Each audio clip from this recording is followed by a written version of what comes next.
Good evening, ladies and gentlemen, and welcome to the Vortex Racing Network production of Monday Night Mayhem. The Moonlight Racing League begins its playoffs tonight. Season number 5, race number 1 of the round of 12. We are too wide in the booth. Zach Panzarella and myself, Mean Gene Money, ready to bring you some action. We've already had plenty of action tonight also. Zach, how about that Richmond race with the ARCA boys today? Little bit of dicing there at the end. Yeah, definitely an exciting one. A crazy way to get the season started. That was certainly an intense race, but a lot of fun, a lot of intensity, and that was at a short track. So now we're opening things up here at Charlotte Motor Speedway. So this is going to be a totally different race here today. And wait, we're not at Charlotte, are we? No, we're at Texas. We're at Texas. I read the wrong thing. We are at Texas. Wow. So well, still at least you can read. Yep. I just wanted to give a quick shout out. That ARCA League, never too late to get started, ladies and gentlemen. You like racing, you like ARCA, and you want to get started about 7:30, hook it up, leave a comment in YouTube. We're going to go racing here today at Texas, though. The round begins today. There you can see it. Nice track temperature, round of 12. Also, little bonus for everybody out there. The commissioner, John Beverly, announcing there will be a best of the rest tournament. That's right. There's going to be 5 drivers who qualified with the amount of starts, and we'll track their progress as we go through these 7 playoff races, all culminating December 22nd at the championship at Kentucky. Let's look at the 12 drivers ready to do battle. Playoff points, such a big thing. Gonna give Bollinger that 8-point lead over Tony Iverson. Field of 24 tonight, though, so one bad race can really flip the switch. Flip the script on these boys. Tony Iverson, 8 points back. There's Matt Novella, just 12 behind the leader. Bolander, Kevin Kyle, Eric Thornton, Michael Mata. Joe Volpe is currently on the line, but he's tied with the 54 of Jose Medina. And here comes the dark horse, but that's a big horse. Grant Applegate, Intent. Dalton Geyer, first playoff appearance in the Cup, but not first playoff appearance for the DDI driver. And then the Colonel, Jack Sanders. This guy's your season 2 champ. And hey, coincidentally, you know the last time they were here at Texas? Season 2. Who took the pole? The Colonel. Wow. There really are so many names to look out for in this group of 12 right here. Like you said, Dalton Geyer, not his first MRL playoff appearance, but definitely his first here in Cup. But he has been to the round of 4 multiple times in the MRL. Jack Sanders, a champion. Grant Applegate, definitely a big and fast horse that came out of nowhere and is definitely one of the favorites, I think, to go to the championship 4. Then you have guys like Bolander, who spent a big chunk of the season in first place. So this is a wild group of 12 here. Michael Mata, Volpis, Medina, Thornton, Kevin Kyle, and Matt Novella, Tony Iverson, and Bollinger. That rivalry will continue as well. So much to look at as we head into here at Texas. This is going to be a fun one, and it looks like it's been feisty based on practice. Yeah, I don't want to put the cart before the horse, but only the top 4 will be battling in that championship. And right now, he's 11 out of it. Applegate is 11th out of that 4th place. So he's going to have to be on fire those last 3 races of the playoffs. Talladega, Iowa, and Michigan. And you and I both know crazy things happen at Talladega. Iowa, with that repave, you can lose a tire so fast, nobody's making it on a fuel run. It's all about the tires. And then Michigan, these fellas have raced on Michigan so many times. Applegate, I would think, has not been on the track as much as those boys have been on Michigan. And then here comes Kentucky, the house that Puckett built. That's where our championship will be. Shout out Dennis Puckett, founder, Bonfire Race League. Lost him earlier this year. Miss you, Dennis. I know you're smiling down. Sister league, but still joined at the hip. Practice, you want to talk about practice. Justin Parham, fastest in practice. Kevin Kyle, Joe Volpis, Kenneth Redinger, all top 4 in practice. And you can't You can't forget about Kenneth Redinger. This guy led a lot of laps just last week. Of course, the boys at Vegas in the regular season finale. We saw Colin Bollinger take the win. Applegate gave it the old college try, but Colin passed him and ran away with it. And then how about Sean Walton? 2 weeks ago, he catches a stray. Last week, he comes in and he catches a podium. So good showing by him. And here's Sean Walton back here today, 6th practice in practice. Wonder where he finished in the qualifying? Let's take a look.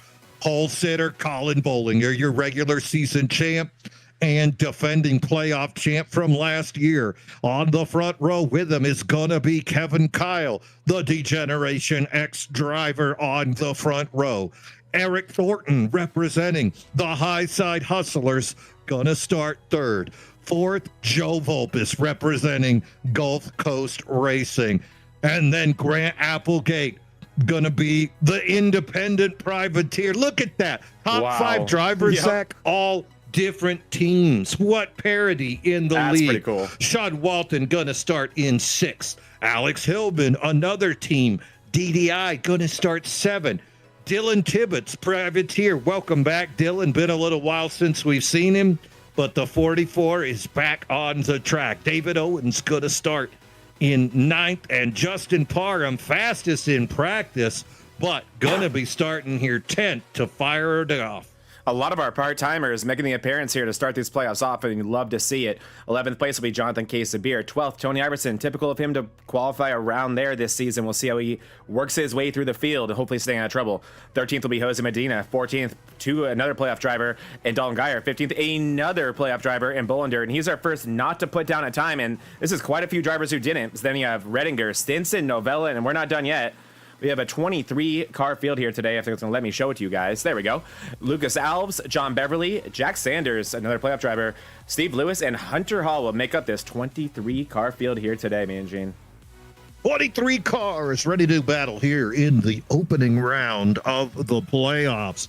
Only 3 races here in this first round, so positions at a premium. Last year, season 2, we saw David Owens take the win, Kevin Kyle finishing 2nd. And here's a blast from the past. Jeff Herman II took 3rd.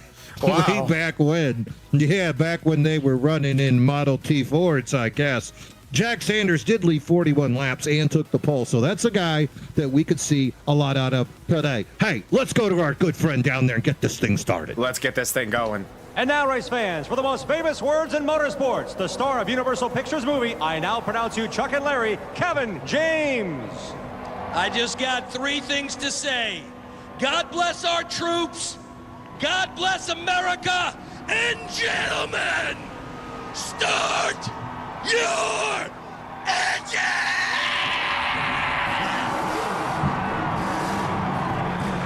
It's time. It's time, Mean Gene. Let's get these playoffs going.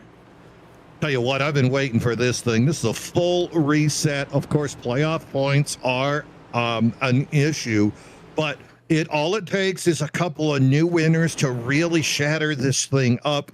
And here at Texas, it's something we could see. 1.5 mile quad oval with different banking. 1 and 2 do not handle the same way that 3 and 4 do. You got a little bit more banking, 24 degree and 34, but you also got that nasty bump. Going to be really cool to watch. Here we go. Pace car is off. Keeping an eye on our leader. Away we go. Quick start here by Colin Bollinger. Whoa, why aren't we going? That's the 44 of Dylan Tibbett. He is just stuck in neutral, did not get her going. That's going to leave a mark as he gets rammed by the 18 directly behind him. Justin Parham can't be pleased, but hey, maybe he is. New paint scheme for the 53 today. Going to be running in the Michelob Ultra. I didn't know that he was a 28-year-old golf bro. Outside, Kevin Kyle making a hard run to take the lead. Kevin Kyle, it's not wood, it's not hard, but he's bringing it, passing by Bollinger. Kevin Kyle leading, and look at Eric Thornton now putting the pressure on Colin Bollinger. Colin might be taking it easy with the Mick Ultra in his hand instead of a Dr. Pepper early here at Texas. Crossing the line to complete the first lap, and the train is already off the rails, me and Gene. My goodness. But man, Kevin Kyle saying no bonus points for you yet, Colin Bollinger. You're going to take away that lap lead right there and lead the first lap of this race. Great job on the outside there. And like you talked about going to the green flag, this track is a tale of two stories between 1 and 2 and 3 and 4, completely different corners. 1 and 2, you need to get in the brakes. You'll probably even shift in these cars on the long run, whereas 3 and 4, you're nearly wide open. Speaking of wide open, look at Eric Thornton. He dove it in deep back there. 1 and 2, Colin held that momentum, though, to maintain his lead. Eric Thornton riding the apron, looking very similar to his high side hustler teammate, Tony Iverson, with that determination to be the lowest car on the track. Going to go into a little bit later. Look at him close the gap. Dirty air slows the progress of that number 1. You can see behind them Thornton, then Applegate, Vulpes, Alex Hillman. Hillman looking for a best of the rest championship. Owens and the 73 of Case of Beer. That's a fella we're going to need to keep an eye on all night. If I was to put a look up in Wikipedia, go to an Encyclopedia Britannica, under the definition of wrecker or checker, it might have a picture of Jonathan Case of Beer. Yeah, it really is. And if it's not that, it's connection issues. It seems like Case of Beer has such a hard time getting a full race in, but when he does, he is a threat to win. As you were just looking at the bottom of the bumper of Bollinger, he is under attack already from Thornton. Bollinger either struggling early on this long or on this short run, or saving something for later in this run. Speaking of saving something, David Owens just let Sean Walton and Jonathan Case of Beer go right by him.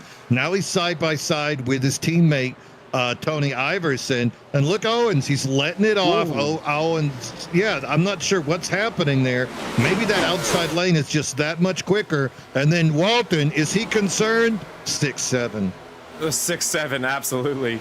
About 6-7. You saw Walton actually touch the apron there in 1 and 2, though. Shoot up the track, lose quite a bit of momentum. Owens going to his inside and completing the pass. So Owens still looking to get those positions when they're available to him, but maybe not wanting to be a narrative in these playoffs that he's not involved in this year, which is very, very unique, to say the least, to have a playoffs without David Owens when he's on the track with you. As look at this, Applegate completes the pass on Thornton, and now he's going to look to the inside of Bollinger.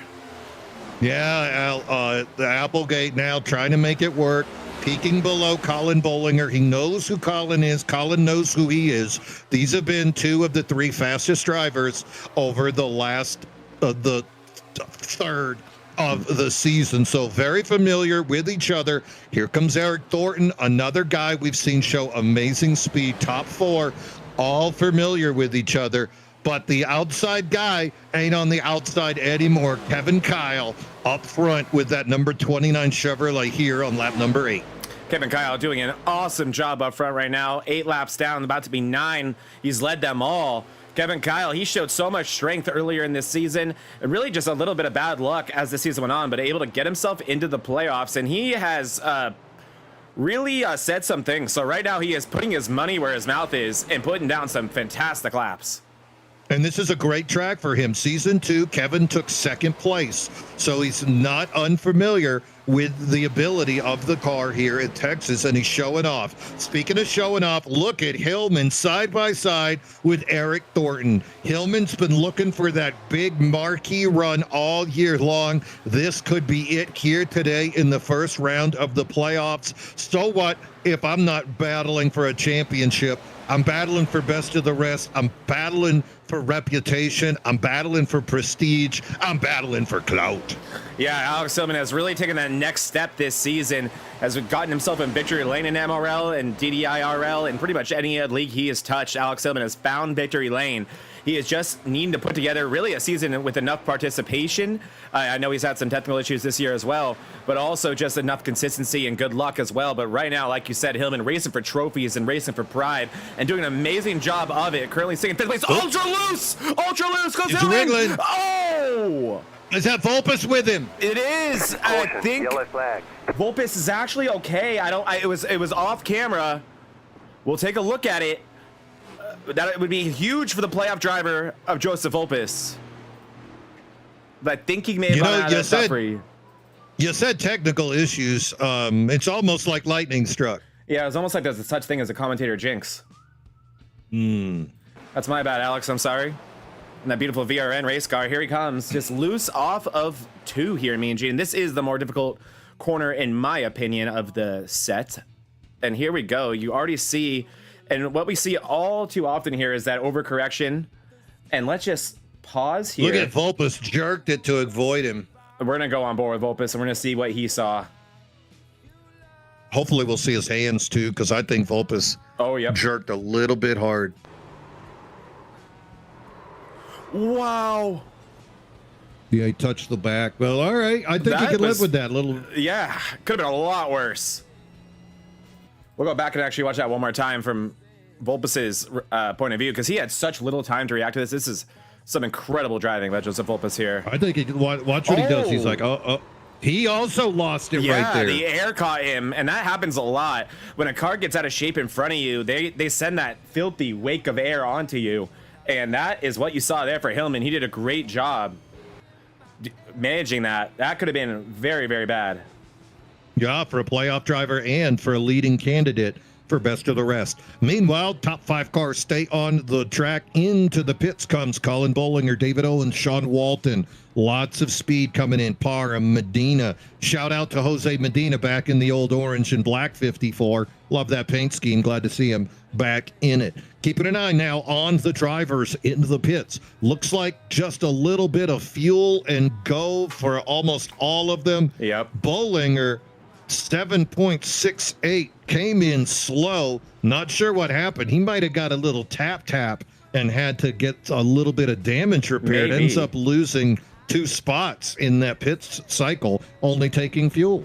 That could be, that's definitely a possibility, because that 53 was just not quite right as we saw that get started. So we'll have to see what happens in this run here as we have the lights still on the pace car. All right. Also, hey, you know what? While we're under caution, great time to give a shout out to one of our sponsors. Want to give a shout out to KK Woodscapes. KK Woodscapes handling all of our trophy needs for multiple leagues, for the DDI Racing League, for the Bonfire Racing League, and for the Moonlight Racing League. What you're watching here tonight, the Monday Night Mayhem Cup Series. Kevin Kyle making trophies, taking wood and laying names for all of your events. Yes, it is a surfboard. And yes, that is Jared Kelly, the double nickels car right there. Jared Kelly, a mainstay in our sister league. Up front, Grant Applegate gonna take over the lead. Did make the pass. I guess, no. Kevin Kyle has choice, just rolling back. Kevin Kyle's still going to be on the lead. He is on the inside, chose that lane. Outside lane, Grant Applegate. Second row, going to be teammates Eric Thornton and Tony Iverson. Third row, Jonathan K. Sabir's got that 73 Pepsi on the inside. Outside, it's going to be David Owens. 3 high side hustlers in the top 6. This team won the team championship last year. Not a surprise to see them running up there so strong. Fourth row, gonna be teammates Sean Walton, Colin Bollinger, Justin Parham, 9. There's Joe Vulpes, gonna be starting in 10th. Only a 6.25 second pit stop for Joe, so fuel only. I would have imagined he would have had any damage addressed. So I have to assume that number 11 Ford at Vulpes should be okay, Zach. I agree. I think he will be as well. And it looks like that took Hillman out of the race. Unsurprisingly, a massive hit there as we get ready to go green. All right, pace car out of the way. Away we go. Kevin Kyle with a great start. Applegate trying to get a run on the outside, but Thornton gets to his quarter. Now side by side as they go around turn number 1. Kevin Kyle with momentum, preferred line. Inside lane, Eric Thornton. Behind him, Tony Iverson. Outside lane, Applegate battling with Thornton to get second. Almost touches the wall. Looks like Thornton got loose, going to fall into line. Applegate Kyle, Applegate, Thornton, Iverson, David Owens up into 5th now. Case of beer, single file racing here, lap 15 at Texas Motor Speedway. Yeah, no one taking tires there, so no real advantages anywhere in the field. So that was pretty much free track position for Tony Iverson, and he did not hesitate to take it. Gets him all the way up to 4th place, gets to join all these guys up in the lead and see what he has for him. But really, there's not going to be much for Owens on back. All the guys who took that extra fuel already counting backwards in this race. If there is an advantage with that, we won't see it for 100 laps time. So right now, comfortably, it could be Grant Applegate, actually, as he gets by Kevin Kyle.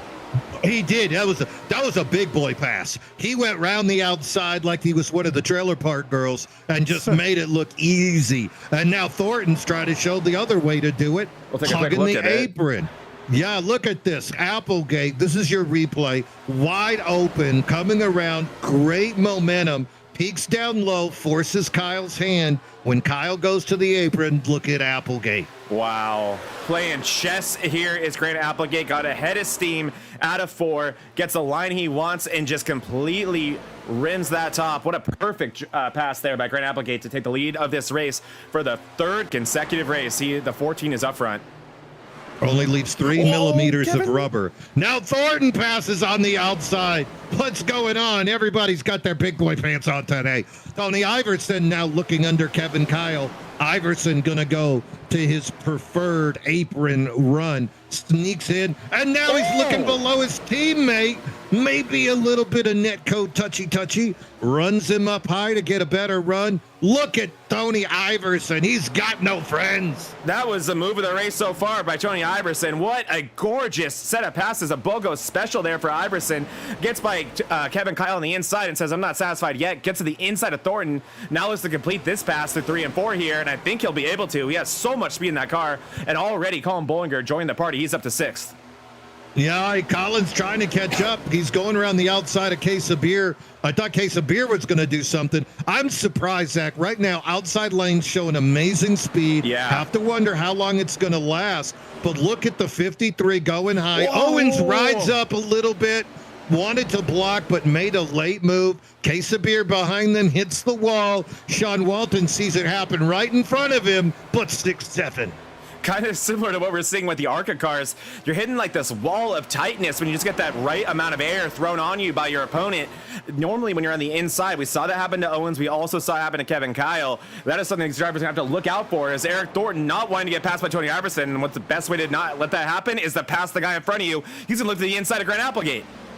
Yeah, he tries to go down low. Meanwhile, lots of action on the track. Colin Bollinger does get by Kevin Kyle on the outside. And now it's David Owens looking above the outside. This outside lane is insane. Right now, all the drivers are making it work. We're on lap number 21. You're going to have to address that. Look at Kyle blocking Owens high, pushing him all the way to the wall before he lets him come back down.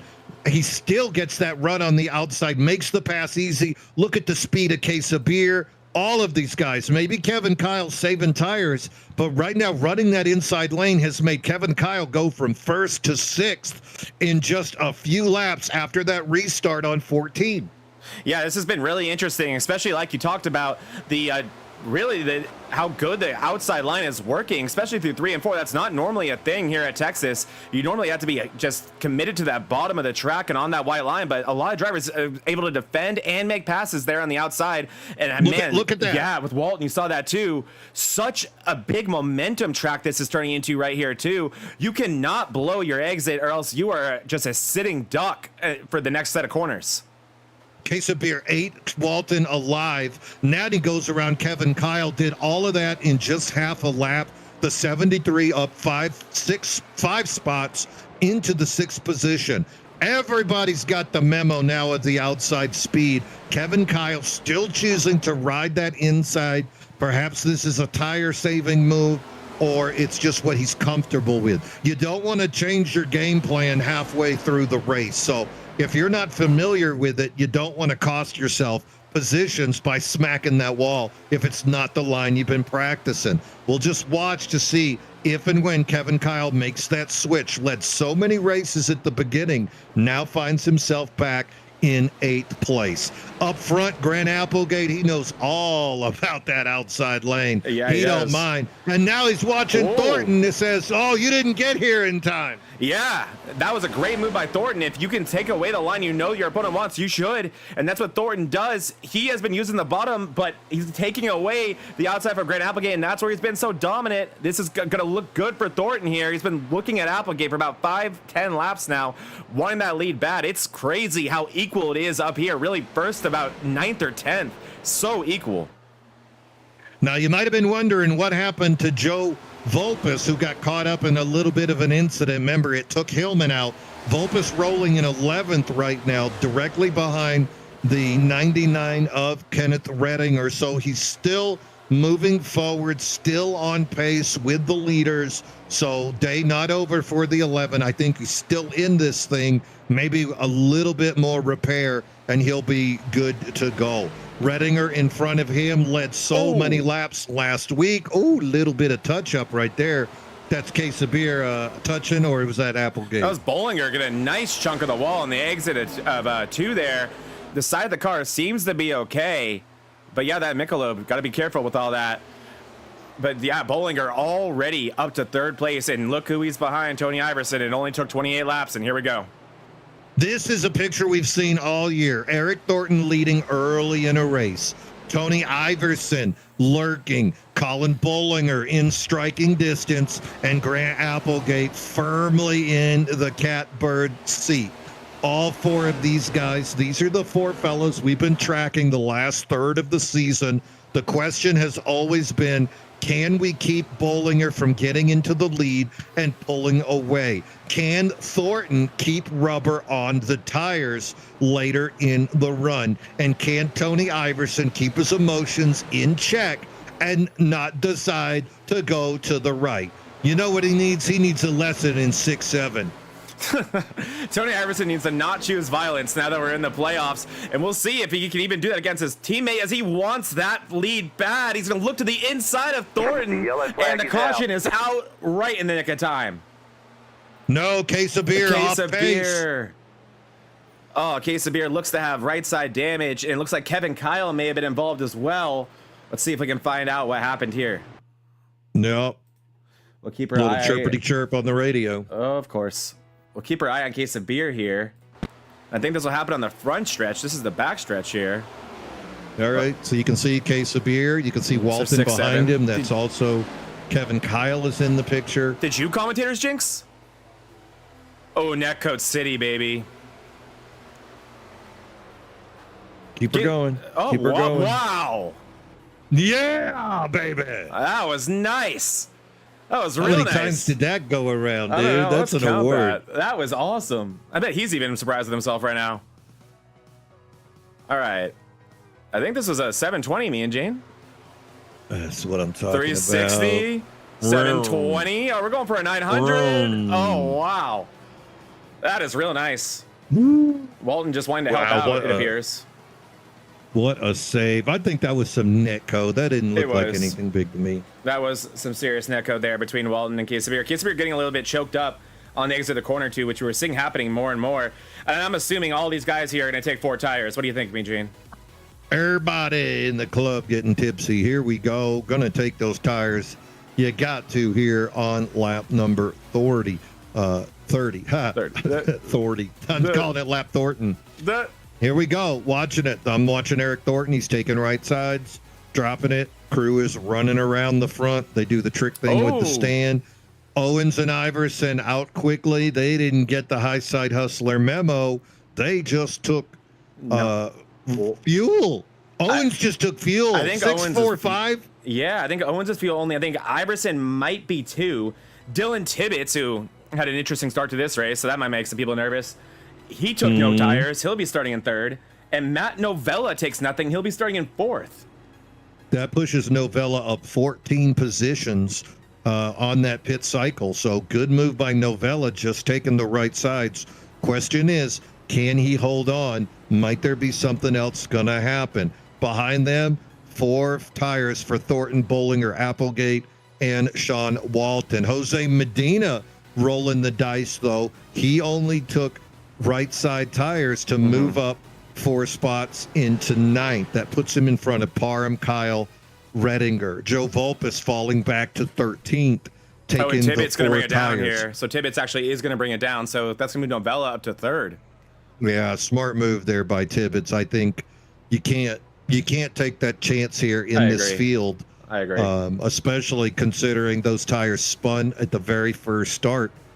There might have been something going on there. Other guys that we should look at. How about Andrew Bolander? Oh, down in 15th. Has yet to make any moves. This is a playoff driver. This is a guy who won week 2 at Charlotte. This is a guy with a lot of speed who led points for a good period of time. That's that number 24. Gotta wonder what's going on with him and if he's going to make a move late in the race. Perhaps he's waiting for the big one. Not really sure what's happening. Other guys moving around. Of course, you got to look at Novella rolling the dice. You got to look at Tony Iverson rolling the dice and David Owens. So top 3 guys not taking 4 tires. Thornton in 4th, first guy to do so.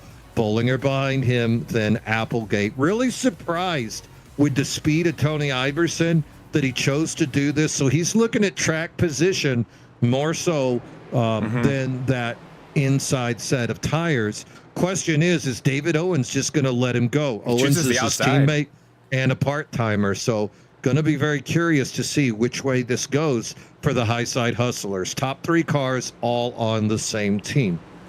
And yeah, Owens chooses the outside. That's really interesting.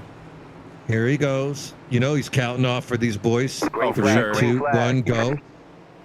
Oh, Iverson didn't get the memo. Iverson didn't get the memo. Thornton into the lead with the outside row going with him. Then you got Thornton behind Owens. Applegate immediately goes to the middle. Remember, Applegate and Thornton on 4 fresh tires. Tony Iverson now up to speed. Whoa. Big move by Applegate going below Thornton. He's going to give up that outside lane, though. We'll see if Thornton can make it work. Applegate pushes hard, knowing he's got the tires and Owens doesn't. Makes contact, makes the pass. Owens to the wall. You know he's chirping. No chill, 0 chill, ain't happy. Wow, that was a big move by Applegate. A set of big moves, really. First to get to the inside of Thornton and then just shoves Owens out of his way. Says, I know you have old tires. Move, buddy. And then Thornton follows him through. Tony Iverson not with the start he needed. He is now fighting Owens for 3rd place. Should be able to complete that, but he's about to find out way earlier than he'd think he wanted to what those 2 tires are like. As you see Novella already floundering with those 2 tires. Owens making the pass on Thornton on the outside. Here comes the 53 of Bollinger now also making the outside work. And then Kevin Kyle also on the freshies. Tony Iverson needed to get into the lead, needed the clean air immediately. Didn't happen. And now he's getting a train run around the outside on him. Fantastic restart by Kevin Kyle. He had fallen all the way down the 9th on that long run. Clearly used his stuff up. Probably learned a lot there, and here he is charging early up to 5th place. Owens will be next up for him. Kevin Kyle, one of our cars that has 4 fresh tires, so this should be a relatively easy pass for him. Applegate trying his best to gap Thornton. Already has a half a second on him. Grant Applegate back up front, but Thornton has been ever so present in this race. Been 2nd place essentially all race. Well, big move there as the Iverson going to cut in front of Parham. He in front of Redinger. He had to make the bleeding stop. Speaking getting gapped, the 18 Vagisil went straight by Owens, and he had to put an end to that. A little bit of aggressive driving by Iverson to stop the bleeding, but boy, he is just falling like a rock right now. Finds himself back into 10th. That was not the move. Yeah, these guys are, I guess, being the guinea pigs, but as a playoff driver, goes, oh man, Medina down to the bottom of the racetrack.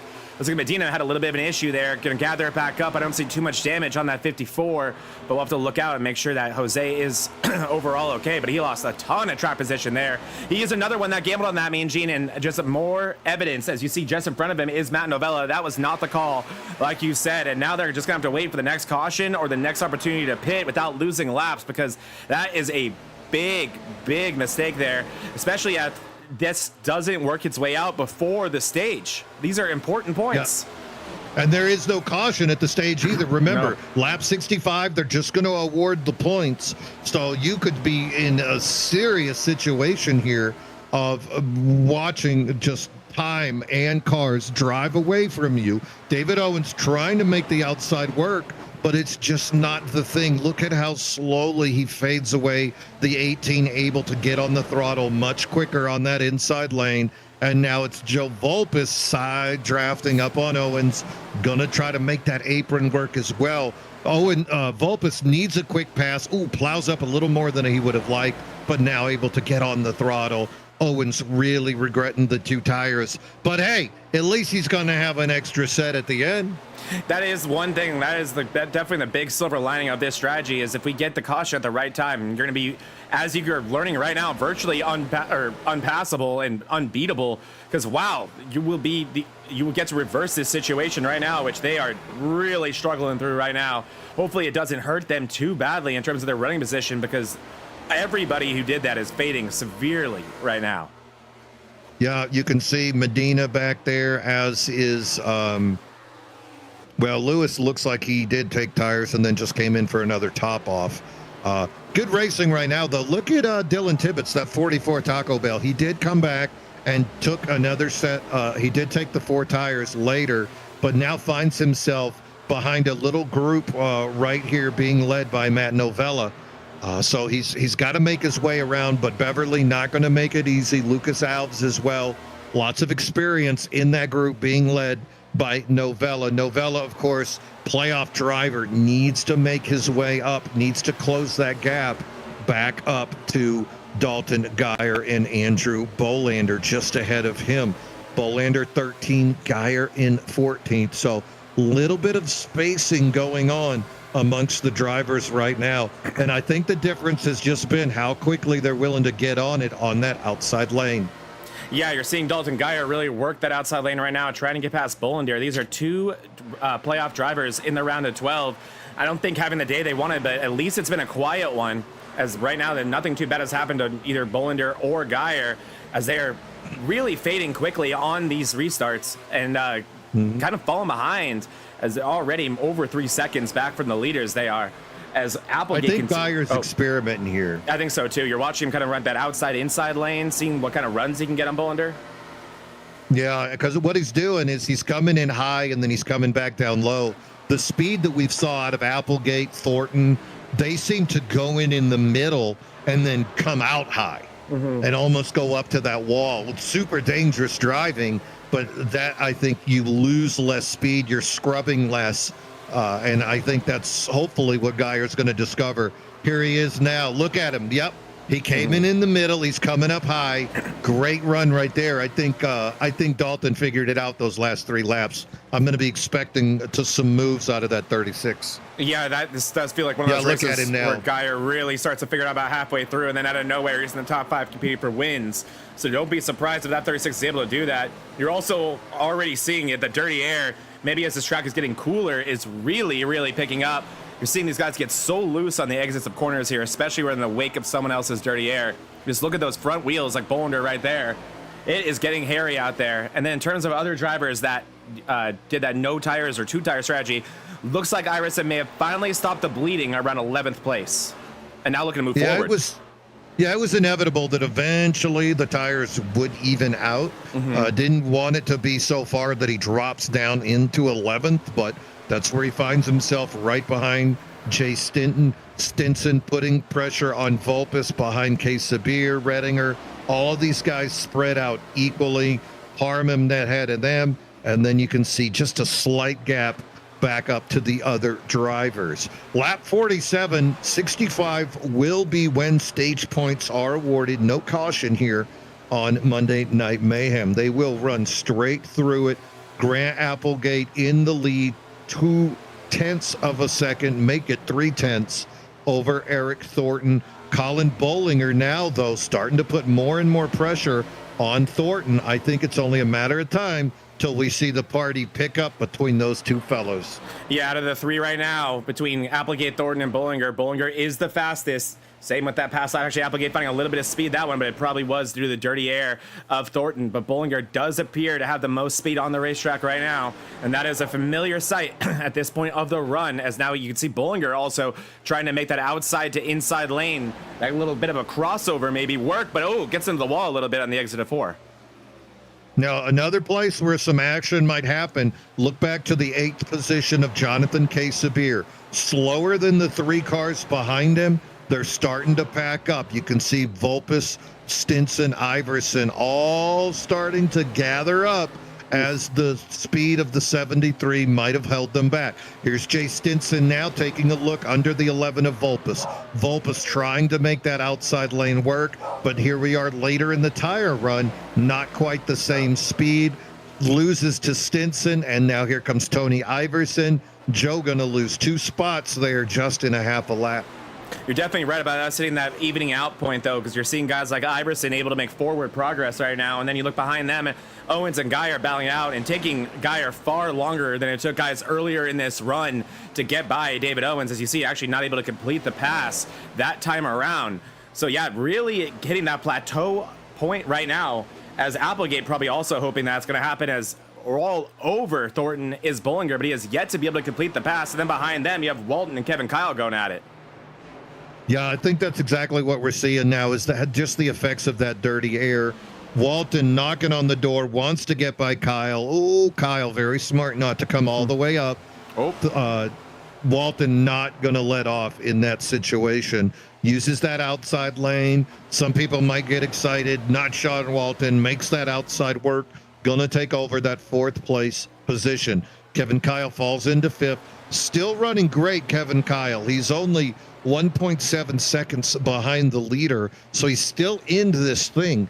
But just, I think, smart drive from Kevin. We saw him not panic earlier when he fell, and once again, we just see him making it work. Up ahead of him, there it is. That's what we're looking for, is that 53. When can he get through that air of Thornton? Boom, let's just touch. Just a little light tap to let him know he's there. At some point, I think we're going to see a strong, hard crossover by the 53. That's his trademark, is to come up high, make a sharp cut down low to get around Thornton. I think we're going to see it here in the future. But yeah, don't forget that Tony Iverson is not the only high side hustler that Bollinger has a history with. Him and Thornton have a history as well in this league. So this is not going to be an easy pass for Thornton, for Bollinger. But what is happening is they are both losing time to Applegate. He now has a half a second on them. The more they battle, the faster Applegate is able to get away from them. And also the faster that Sean Walton, who is now starting to put down some amazing long run laps, is able to catch them. Walton really, really fast on track right now. And then Kevin Kyle behind him in 5th.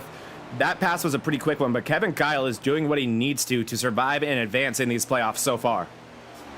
Yeah, Kevin Kyle. And again, 2nd place in season 2. So veteran of Texas, able to make that car work the way he needs to. Interesting thing I cannot wait to see develop. Sean Walton closing the gap on Colin Bollinger. I've heard these guys talk, even though they're teammates. Colin expects his teammates to go for the win. Mm-hmm. He doesn't want them to push him around. He doesn't want them to block. He wants them to pass. He wants them to get better as well. He just assumes that with his skill, he's going to win regardless of what you do. He doesn't want what he called a hollow victory. So if Sean catches up to Colin, don't expect there to be any following. Ooh, a little loose there by the 53. Don't expect there to be any following. If Sean catches up, I think that Colin will give him hell if he doesn't try to go down below him or go up high if he thinks he's got the tires. That is the right type of teammate right there. That's awesome that Bollinger is that way, and wouldn't expect anything different. He's not wrong to think that way either, to think that if he can't get it done, then something else is completely wrong. Because Bollinger has been just so lights out all season. Definitely a top 3 driver in this league. And you see right now, this dirty air and how much difficulty he's having passing Thornton. Maybe Walton can help him a little bit and they can advance and work together to get up to Applegate. We'll have to see what happens once Sean gets there, or if Sean gets there, as Thornton is finding speed right now. Walton not closing the gap quite as much. A lot of single file racing throughout the field. We saw a little bit of mixing it up between Parham and Case of Beer. Case of Beer not able to complete the pass quite yet. And then behind them, Stinson and Iverson still mixing it up. Yeah, if you look at that group right there, from Rettinger back to Andrew Bolander, 1 second separates those guys, 6th to 11th place. So any little hiccup, any wiggle could easily collect or roll you back 5 spots. Yeah. So they really need to be cautious. Redinger now under attack from Parham and Sabir. Parham going to take it down low. Almost gets to the quarter, not quite. And here's Sabir. He's willing to risk it all. 3 wide. Let's go 3 wide at Texas. This is insanity, and don't mind you, there's only 6 to go in the stage. These are important points for all the playoff drivers here. And look at how much this means to these guys, as Stinson and Iverson looking in disbelief as they go through 3 and 4, 3 wide. Yeah, behind them, Stinson and Iverson are like, oh, man, look at them quickly go down low. So Parham makes the pass on Redinger. Redinger now going to dive back low under Parham. And here goes Sabir around the outside. Wide open. Redinger has to let off. Parham is loose. Dives down to the apron. Gonna cost himself. Oh, thinks about blocking Iverson. Iverson 3 wide with Stinson and Parham. This is wide open racing. Lap 60 from Texas, Monday Night Mayhem. Stinson throws a mid-corner block on Bolander to keep him behind him. There is no give and no take right now between these drivers. These stage points so important. A lot of blocks being thrown and a lot of lanes being taken away from drivers. And you see these guys have no fear right now as they're still trying to sell it out. You're hearing cars hit the wall left and right as well. These tires have got to be feeling awful for these drivers. And I love Parham. Iverson went all the way up to the wall to block him. Behind him, you can see Jay Stinson. Now, I'm pretty sure Stinson, Parham, and Redinger are all in Discord with each other. Gotcha. So those 3 guys should be communicating. But the way that they were just racing, it seemed like more of that Colin Bollinger teammate action of Yeah. Let's go fast. Go fast or get past. And that's what we just saw right there. Iverson, though, he is absolutely surrounded by 3 strangers not wanting to make friends with him. There he is making the apron work. Can he get back on it? Does so. Gets by Redinger. Good move there by Iverson. Puts him up into 7th. But Kenneth and Tony, these 2 guys have raced each other hard over multiple seasons and multiple leagues. So no way that Redinger's just going to vanish. He's going to keep it up, that pressure up. Great racing here. This is for 7th, 8th, and 9th. It's just amazing stuff here, lap 63. Here goes Bollinger to the inside of Thornton. He wants that extra stage point as well. Maybe seeing that Iverson got an extra point there with that big pass up to 7th place. Bollinger here going to look for 2nd. There's only 2 to go in this stage. And if I'm a betting man, Mangine, I would guess that Tony Iverson and David Owens, everybody who didn't take tires on that previous caution, will pit the second this stage is over. Yeah, I would not blame him. It all depends on that gas mileage. We know that David Owens has had a rocky history with gas mileage as well. So hopefully he's getting a little bit of advice from those teammates. Matt Novella going to come in, not worried about the stage. Says, hey, I need some freshies. Let's get this thing reset. Lap 65 about to come to conclusion. Colin Bollinger into the lead. Into 2nd. Who? Iverson. Yeah, he's moving it. And that's another huge pass, as this is the white flag of the stage. As yes, big hit there from Redinger on the exit of the corner. Sabir not trying to do too easy. Looking good. Yes, he is. No, Sabir's wild back there. Stage winner, Grant Applegate. And Applegate, Bollinger, Thornton, Sean Walton 4, Kyle 5th, Iverson 6. Great comeback. Sabir 7, Redinger 8, Stinson 9, Parham 10. Andrew Bolander, first guy on the outside looking in. My word, 1/10 of a second behind Parham. Got to be a little disappointment in that number 24 Chevrolet. Gotta be. That's gotta hurt right there. One of the guys that was so good at importance racing earlier in this season. And Tony Iverson, does he bring it back around? He does. He's going to leave it on the track for another lap. Maybe also trying to do some fuel strategy and want that set of tires as late as he can have it if that did come into play. But Iverson has also done a great job of stopping the bleeding. He's only 3 seconds back from the lead now, so this race is not out of reach for the 13. Amazing job by him. But Grant Applegate looking hard to beat right now. But Colin Bollinger, ever since he got past Thornton, he has immediately started taking time off that lead. Even Iverson, 0.2 of a second faster than Applegate last time. Here comes Sean Walton, one of the lead group, now bringing it in. This should start a cycle. Sean Walton bringing it in. I thought Dalton was, but he just came down low. I thought so too. No, Dalton just doing his normal connection stuff for us. We'll see if that starts the avalanche. I feel like it has to, me and Gene. I think it looks like Applegate might be coming down this time. No. Really exiting that corner low is Applegate. Well, if you're Applegate, I think you're just watching Colin. And the second Colin comes in, you come in immediately afterward. You're in the lead. You got to feel good about where you are in this cycle. Why not? Just ride it out. Maybe you get lucky. Sean Walton definitely sped. He is still in the pits. Oh, you can't do that. You can't do that. You can't do that. Tony Iverson now chatting on the radio. I think we're going to see that 13 come down very soon as well. Here he comes. We've lost one guy. We lost Alex Hillman. Steve Lewis did go a lap down right before the pit cycle started. So Lewis is legitimately a lap down. That's the number 88 Chevrolet. Casabir Novella Owens lap down, but that's because they just pitted. Casabir pitting last, lap 67. Currently on lap 70, gonna see how far these boys are gonna push it. Oh, wow. Last second decision. Yeah, that almost cost both of them. We saw that happened last week too. So man, that was almost 2 weeks in a row right there. But Applegate able to get into the pits pretty cleanly there. That looked like a fast entry. I think Bollinger will likely respond with the next lap, bringing it down. Sean Walton exits the pits after 1 minute in his pits. So that'll likely be a few laps down for the 6-7 driver, maybe about 6 or 7 laps. Eric Thornton going to bring her down as Here well comes as Bollinger. Yep, took him 1 lap to make that decision. What a great entrance from Bollinger as well. That was a very quick entrance. So temporarily, I think, oh no, Steve Lewis still a lap down. Oh, Louis. 2 laps down. Ooh, good looking race car from Jack Sanders today. Let's take a look here. I'm going to find him. Bam. Oh, yeah, that's a new paint scheme. I like the number. That looks good. What is it? I don't know. Near Star? We'll have to find out. Sanders currently sitting in 9th. He has yet to pit, I believe. A lot of drivers trying to run this as long as they possibly can. Maybe trying to take out a second pit stop. All right, Colin back on the track. Bollinger did not speed, even though he was real close. That was excellent to doing so. Yep. With that entry. Here comes Jose Medina now as well. He's going to blend in front of Applegate, it looks like. There's a... No, that's Thornton. Where is Applegate? Oh, no. He just spent a minute in the pits as well. Grant Applegate did speed. Speeder.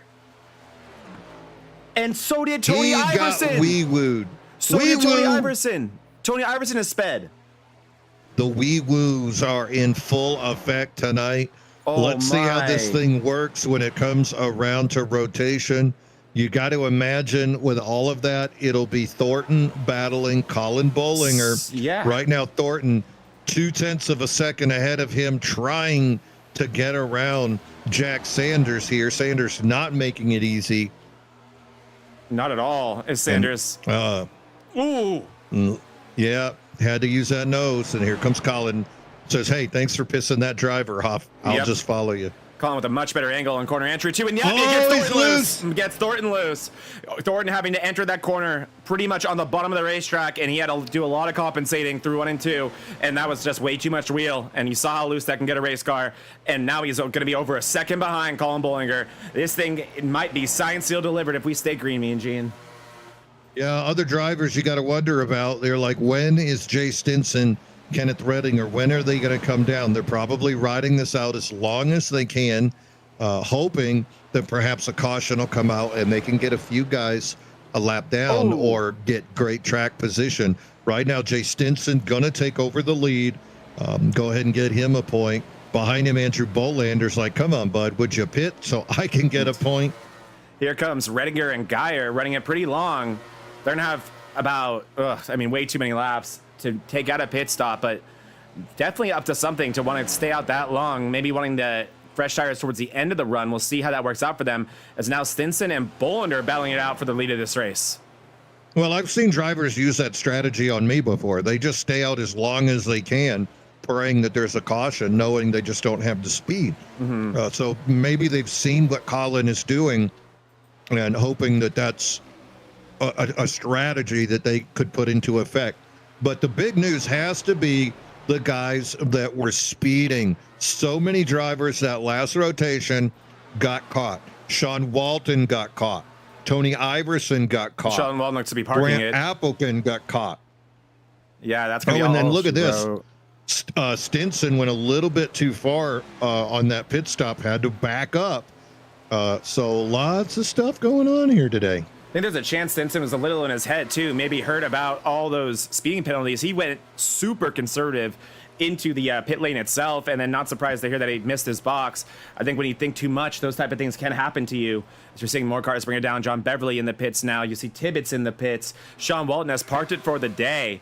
But now, yeah, you also have Iverson and Applegate are going to be, I think, at least one lap down, if not more, 2 laps for both of them.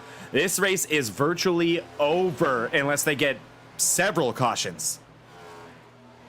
I'll tell you it's not over for. That's Joe Volpus leading the lap. Now, granted, he still needs to pit, but hey, let's get that playoff point. Now let's come down, let's pit, let's not speed. See where we are when that rotation comes around. You know what's interesting about that, Mean Gene? Granted, he is in the lead, and Bollinger is actually 28 seconds behind him. Joseph Volpus's last pit stop was on lap 30.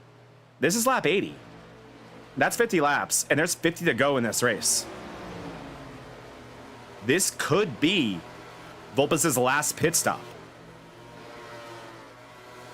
Well, big if, we stay green. Yeah. Stay green. We'll just have to see how it's going to end up working out. So with Volpus pitting, that is going to complete our pit cycle here. And Volpus threatening here, maybe he could be the one that could push this thing all the way to the end. He made 50. The next closest car would be lap 78, Andrew Bolander, and lap 78, Lucas Alves. Alves a lap down, so not sure that would work out for him. And here comes Volpus exiting the pits. John Beverly, after a very long pit stop, a minute 42 for Beverly. Saw him get into the wall a couple laps before that. That may have been some damage fixing. But yeah, we'll have to keep our eye on Volpus. I almost don't want to on board with him too much to not give away his secrets. But he may have something up his sleeve here if this race stays green. What is he, 17 behind the leader? Yeah, but he can absolutely afford to go as slow as he wants to. This is not a BRL championship race situation, Mean Gene, not at all. Enough of the race has happened to where Volpus will not be too far, at least in my opinion, as Owens gets ultra loose. Great bit of driving there by David Owens. But speaking of the devil, David Owens, one of the guys who was on the wrong side of that, and it was because they had to spend far too much time on track going that slow. Volpus only has to do that for another 50 laps. I don't think it would be that bad. He had a 28-second lead over Bollinger there. So I think that would cycle back around if they all had to pit besides him. He has 28 seconds to play with. Yeah, pit lap time there. Let's just say 46 seconds to make easy math. That Joe would cut out. So take that 46 away from that current 17-point lead. Hey, that's my math. That's pretty close, 29 right? seconds. Hey, check that out. Look at my math. On Look at me go. Right on it. Now put your shoes back on, though. Okay, We can't have that up here in the booth. You're right. It smells. No, ignore my flip-flops, so it's okay. Open toe is fine. Up front, Colin Bollinger now 3.29 second lead over Eric Thornton. Has to feel good. Has seen the other two competitors get caught with their pants down. Now, Applegate would be the lucky dog candidate with his 3-second lead over Tony Iverson. So those guys, lots of cars, just a lap down. Good news for them. Applegate, Yeah, great Iverson, news for them. Medina, Alvis, and Hall. So Applegate very close, just needs a caution, of which he is not a part, to get back on the lead lap, re-rack them, and give it another go. We still got the 21 cars riding out there. So he would have a few lap cars in front of him. This is not over by any means for those two guys. They do need cautions, right? Applegate would get the lucky dog, and that would be huge for him. Iverson would probably get the wave around. I think there's a good chance everybody in the lead lap would pit, but you can't bank on that. You probably would need another caution. Even a wave around wouldn't be great right now. He's already dealt with being on the wrong side of the tires, and you know you're going to be that if you take that wave around. So that would be interesting for Iverson. But yeah, when they were 2 laps down a handful ago, Volpus had yet to pit. So that looked a lot worse than the reality of the situation was. This is not over for them, but they're going to need some luck. They're going to need some yellows. And if they're going to find some, it might be right here in this group. And look at this. Steve Lewis is on his own pit cycle. He last pitted on 59, and he just went a lap down. So suddenly the 88 of Lewis would be the lucky dog candidate, and Applegate is 7 seconds behind him. But Applegate is also 0.8 of a second faster. Right, so that would take too long, though. That is brutal for them. Absolutely brutal. So it's going to take him about 10 laps-ish to close that gap before he can catch Lewis. So if anything happens in the next 10 laps, that's going to play into the hands of Lewis keeping Applegate that lap down. Now, you might be wondering, what's Volpus doing? Is he up to no good? Volpus ran a 30.07, which is actually 7/100ths of a second faster than Colin that last time. That's the clutch, though. He's still using the clutch, though. He's doing it. He's doing the thing. You're doing the thing, Joe. Volpus has made his bed, and he is very, I think, happily sleeping in it right now. As here we are on board with him, and listen to that. Shh. All the way off. It's been a wow. Yeah. Just hush. I can tell you right now, Joseph Volpus was not going to pit again in this race unless he has to. And when I say unless he has to, I mean unless there's a caution that forces his hand. If there's only green flag racing for the rest of this thing, you are not going to see that 11 in the pits. And there's his good buddy, John Beverly, the commissioner. He's like, pull me around. Oh. Grappling hook engaged. But Beverly misses that corner. He's like, no, Bev, please. We got to be fast. Run our best race ever right here. Right. Beverly ran a 30.34, which is only 5/100ths of a second slower than Bollinger. So I think that's within acceptable parameters as far as the Joe Volpus strategy. So we'll see what's going to happen. Meanwhile, back there, David Owens having a little fun. Looks like Novella also got loose. This has been some insane battling, and Matt Novella with an amazing recovery. We saw him fall down the field after getting that trap position by virtue of not getting tires, but great recovery up to 7th place is Novella right now, and he is back on 4 freshies. So this is legitimate trap position for Novella, as you see Applegate mixing up with these guys as well. He's going to try to get his lap back the hard way, or at least get to Steve Lewis. So he has every reason to be racing as hard as he is right now, and he also has to keep Tony Iverson behind him. Yes, he does. Tony is only 2 seconds behind him. Applegate continuing to close, though, 4.5 seconds behind Lewis at this point. So much quicker, 0.8 of a second faster. Oh, Louis laid it down that time. Applegate only 0.3 of a second with that traffic getting in his way. Lewis, nothing but clean air in front of him. So Applegate's got his work cut out with him before him, with 2 cars separating him and Lewis. Yeah, once this group catches Lewis, I think the bleeding will really increase for that 88, and Applegate can make his move, but he's going to have to hope that happens sooner rather than later, and definitely before a caution. That'd be as Geyer gets so loose. Hold on, Dalton. Great save there by Geyer. We've seen that happen to the 36 a few times. He don't need it. No, he doesn't. He was having a great recovery drive, doing what he needs to in the playoffs, and he had just made a move on David Owens and just got ultra loose there on the exit of 2. Yeah, you just getting loose, getting into that dirty air. Colin Bollinger, 4-second lead over Thornton. Thornton with a 3-second lead over Kevin Kyle. Kyle with a 1.5-second lead over Parham. Oh, Lewis and then pitting. This is where it gets.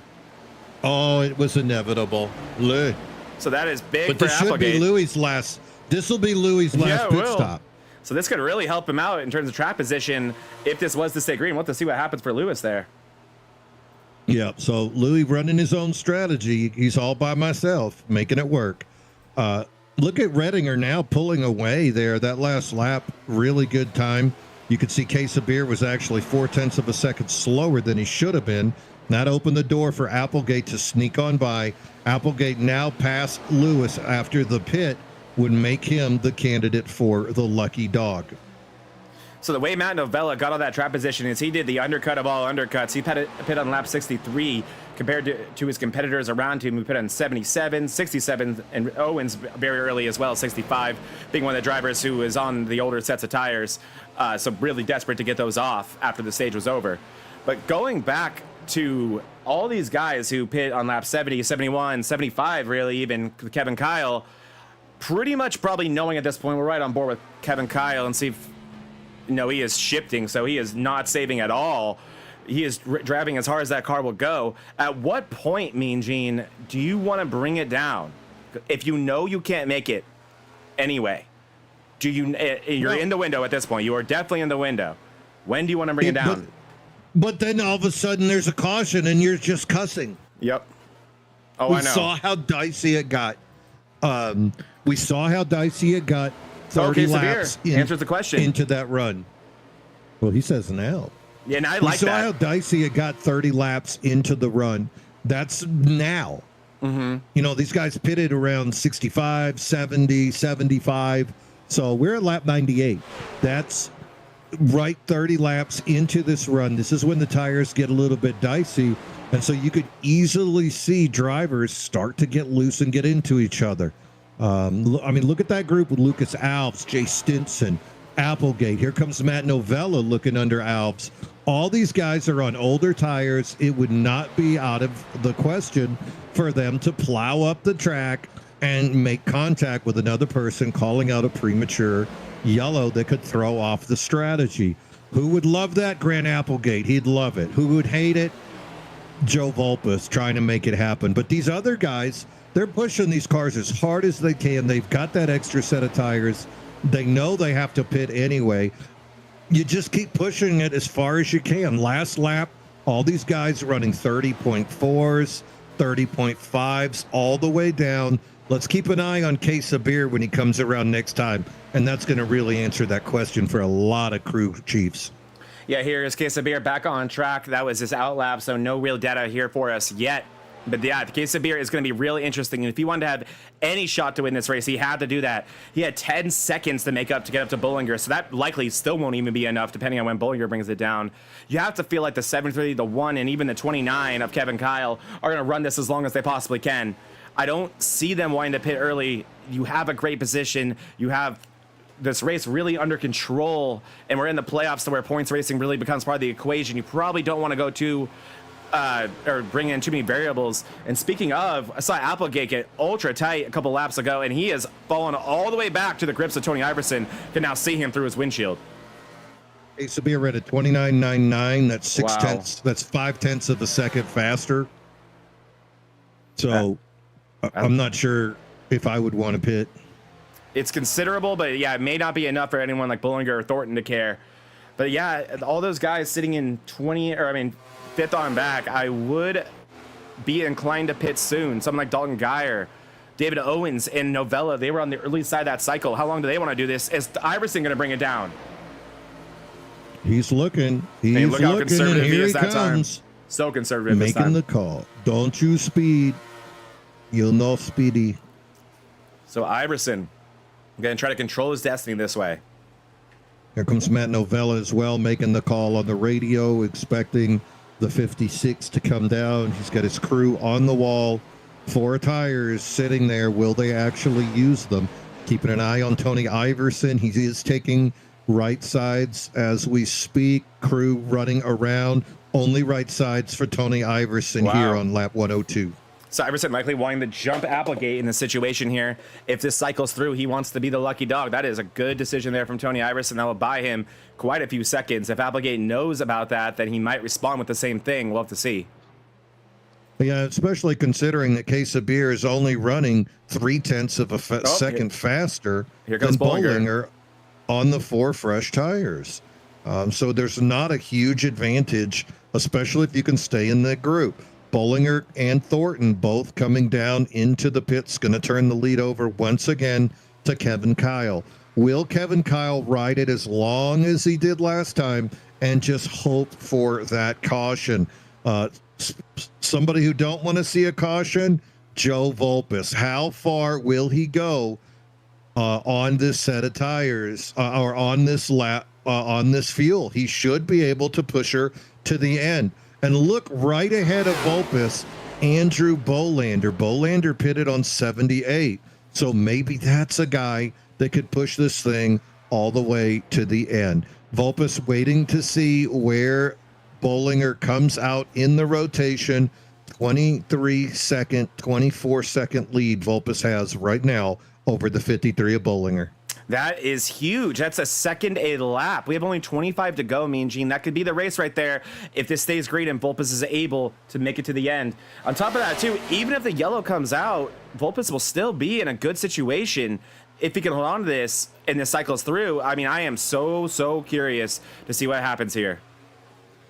Yeah, you figure if it comes out now or before he gets to the lead, come in, take the fresh tires, and damn the torpedoes. Exactly. If he holds on for like a 1 or a 2 lap shootout, you know, or a 2 to 5 lap shootout, stay out, take the track position, give the dirty air, and just pray you can hold that outside line like Kyle Larson. Yep, exactly. And that is probably what Vulpes is going to try to do here. The huge lead on Bollinger. All the guys in front of him, they are unsurprisingly the ones who pit the latest as well. Parham pitting on lap 73, Redinger 76, 77, 76, 78. So maybe even someone like Bolander, let's go on board with him real quick and see if he is doing any type of fuel saving or if it's just exclusive to Joseph Vulpes. Well, Stinson's now pitting. Stinson pitted on 77.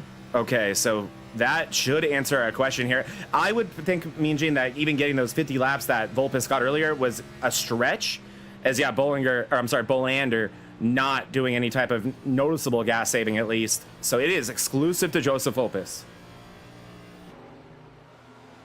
Yeah, we're going to have to see, because I will say this though, Bolander was not driving aggressively at any point. He was never making moves. He was just tucking up under people and getting pulled every time. So if he decides to start clutching it here with 25 to go, it's possible. It's definitely in the realm of possibilities. You see Dalton Geyer, he's not saving. Vulpes, I believe, Vulpes still is. That is almost the whole corner of clutch, me and Gene. And Vulpes right now currently running, I mean, for the driving style that he's being forced into, running really, really good lap times. Yeah, that's one thing that we've seen. He's only 15 hundredths of a second slower than your leader, Justin Parham. There's Matt Novella putting a move on him right now. He's just going to let Novella go right on by. Novella going to get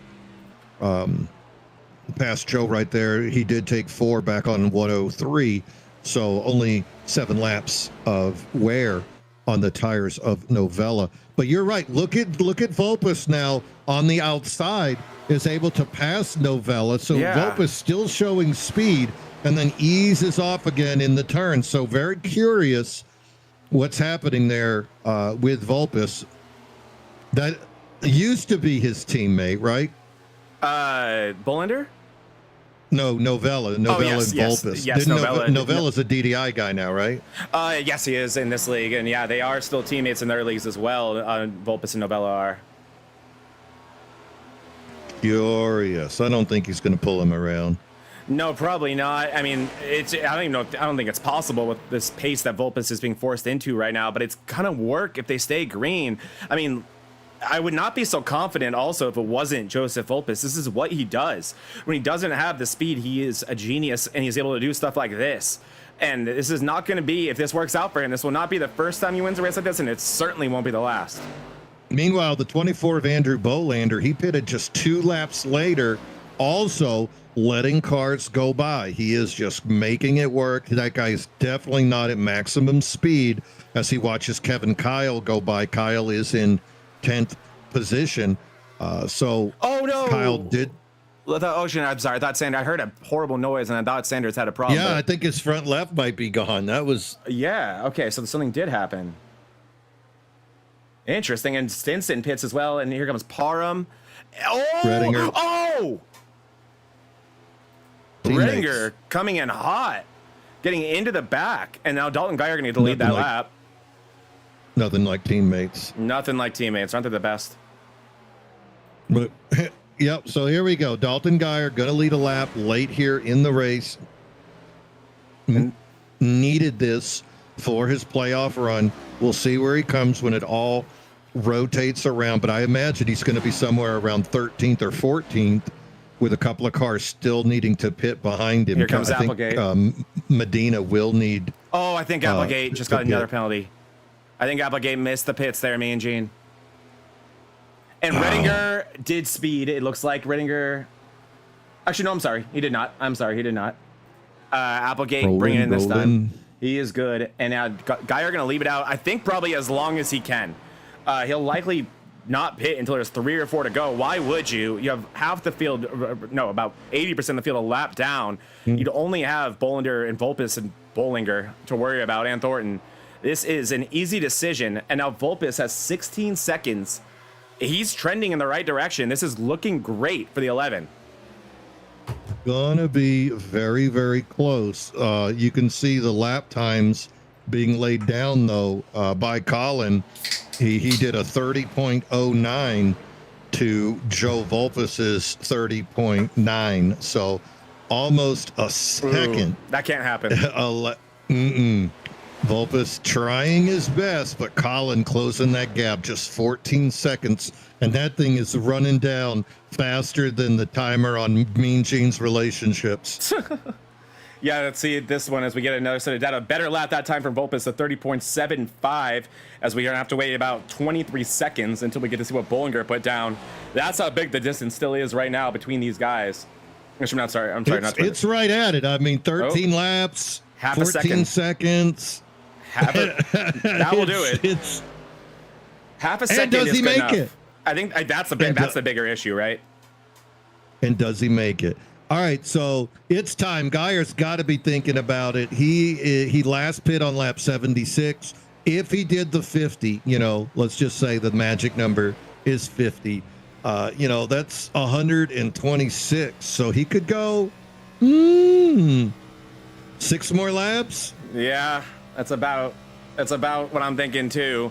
As we ride on board with Geyer there, no gas saving driving there, and we'll check with Bolander and see if he's doing anything. Bolander is letting off very early. I knew he would. So he's not using the clutch the way Vulpes is, but he is letting off, and I've heard, Mean Gene, that's just as useful. I'm not good at gas saving, I don't know.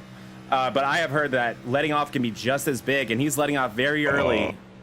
So this will be interesting. Dalton makes the call. Oh, then here comes Geyer. But he led laps. Let's go. Yeah, he did. And looks like a clean entry, so hopefully he doesn't speed like 90% of this field has. Man, it's been a brutal day in the pits. As Parham is still in the pits. He's been in there for 3 minutes. Yeah, that is unfortunate. Justin Parham, good run earlier by the Vagisil 18, but now finds himself in an extended pit stop. Hopefully everything on that car is still moving properly. Look at Bolander letting everybody go by. Yeah. He is just trying to make it work. Still maintaining that gap, though. He's running faster times than Joe Vulpes, so that is not a problem. Meanwhile, look at Vulpes' leads. Me and Gene Geyer speeds. Oh, Dalton. Vulpes still with a 12-second lead with only 9 laps to go, so he has to feel good. It's looking great. Question is, can Andrew make this thing last? Last lap, Vulpes 0.3 of a second faster, but 6.5 seconds back. And Vulpes is going to have that discipline right now. He can't go out and get Bolander. Don't do it. That will use up all of his gas. He has to either be okay with the second place or just hope that Bolander runs out of fuel. We've seen Bolander do some amazing things with the fuel and tires in the past, so I would not be surprised if that 24 can make it. It's only a 2-lap difference, but that would be the longest run that any car has done today. Yeah, we saw Vulpes put in 50, but Bolander is going to ask his car to do 52. So big stretch there by the number 24 Chevrolet. Remember, he didn't qualify. This is a guy that was the early points leader, gave it up to Novella, gave it up to Iverson, gave it up to his teammate Colin Bollinger, and now here he is, though, in a position to punch his way into the round of 8 with a win here today at Texas. The question is, what fuel line does he have in there? He's in, This looks bad. He's in. Not it's a going to Ford. hand the lead to Joseph Volpis, and it's going to be 6 laps. He needs this race to stay green, and I'll tell you right now, Colin Bollinger is not catching him. Oh, Volpis is in a Ford. He's got that Logano fuel line. He does. Let's go. He does. He has that extra. I mean, you're the 22 fan. How many extra gallons is it? Like 2? Oh, just enough. Just enough. 6 And or 7. I think the fuel line itself creates fuel. It's just, You're right. it actually, from the air, from the oxygen, and there's a chemical reaction, and it just produces fuel. Never so thought you about don't that. actually get caught with too much. So fuel It just only keeps it working. for Bollinger that time. Wow. And I actually don't blame Oh, him. he had to. Yep, had to spend so much time on those old tires, lost so much time going for that. Can't blame him. That gave him a chance at the win, and now going to stop the bleeding here and he'll have an extra set of tires if that caution does come out. He'd be in great position. I think he should stay in the lead lap here. I think that's Volpis right behind him. It is. Yep, Bolander back out there, should be laying down very similar times, trying to catch up. He's got Applegate in front of him. Remember, Applegate is a lap down. Jack Sanders would actually be the first car lucky dog candidate. Sanders with a 7-second lead over Tony Iverson in his quest for that. Looks like Applegate, a 6-second pit stop last time he came down, but speeding earlier, not a good look. Tough day for a lot of cars. Yeah. Oh my word, just 4 laps to go. 3 Joe Volpis now. about to complete lap number 127. 3 laps, 7 seconds. Last lap, he was 1 second faster, or 1 second slower. He can afford that, Mean Gene. He can afford that. He can afford to be 2 seconds slower than Bollinger right now and still win this race. It is far more about the fuel, and you were just riding on board with him with the Chantilly Lace onboard camera, and you could just see just how conservative he's being. I think this is going to work, and he's going to make me look like a genius. It may work, but you know who else has other ideas? How about Novella Redinger and David Owens all getting closer and closer and closer? Yeah, and they just need to complete one more lap, and then this thing will be official. And you know they're probably in the Discord with Volpis, and he's probably telling them, "Calm down, boys, calm down." As here we go. Don't do it. Volpis gonna Owens bring it is like around 3 and 4 for the penultimate time. Mean Gene, it's gonna be a 6-second lead with 1 to go. This is official now, boys and girls. All Volpis has to do is roll it around. 6.2 second lead over Colin Bollinger. Joe Volpis looking like this could be his ticket into the next round. Wow. Oh, Dalton gets spun. Geyer spun. Him and Louis. Yep. Brutal for Geyer, but Volpis brings around 3 and 4.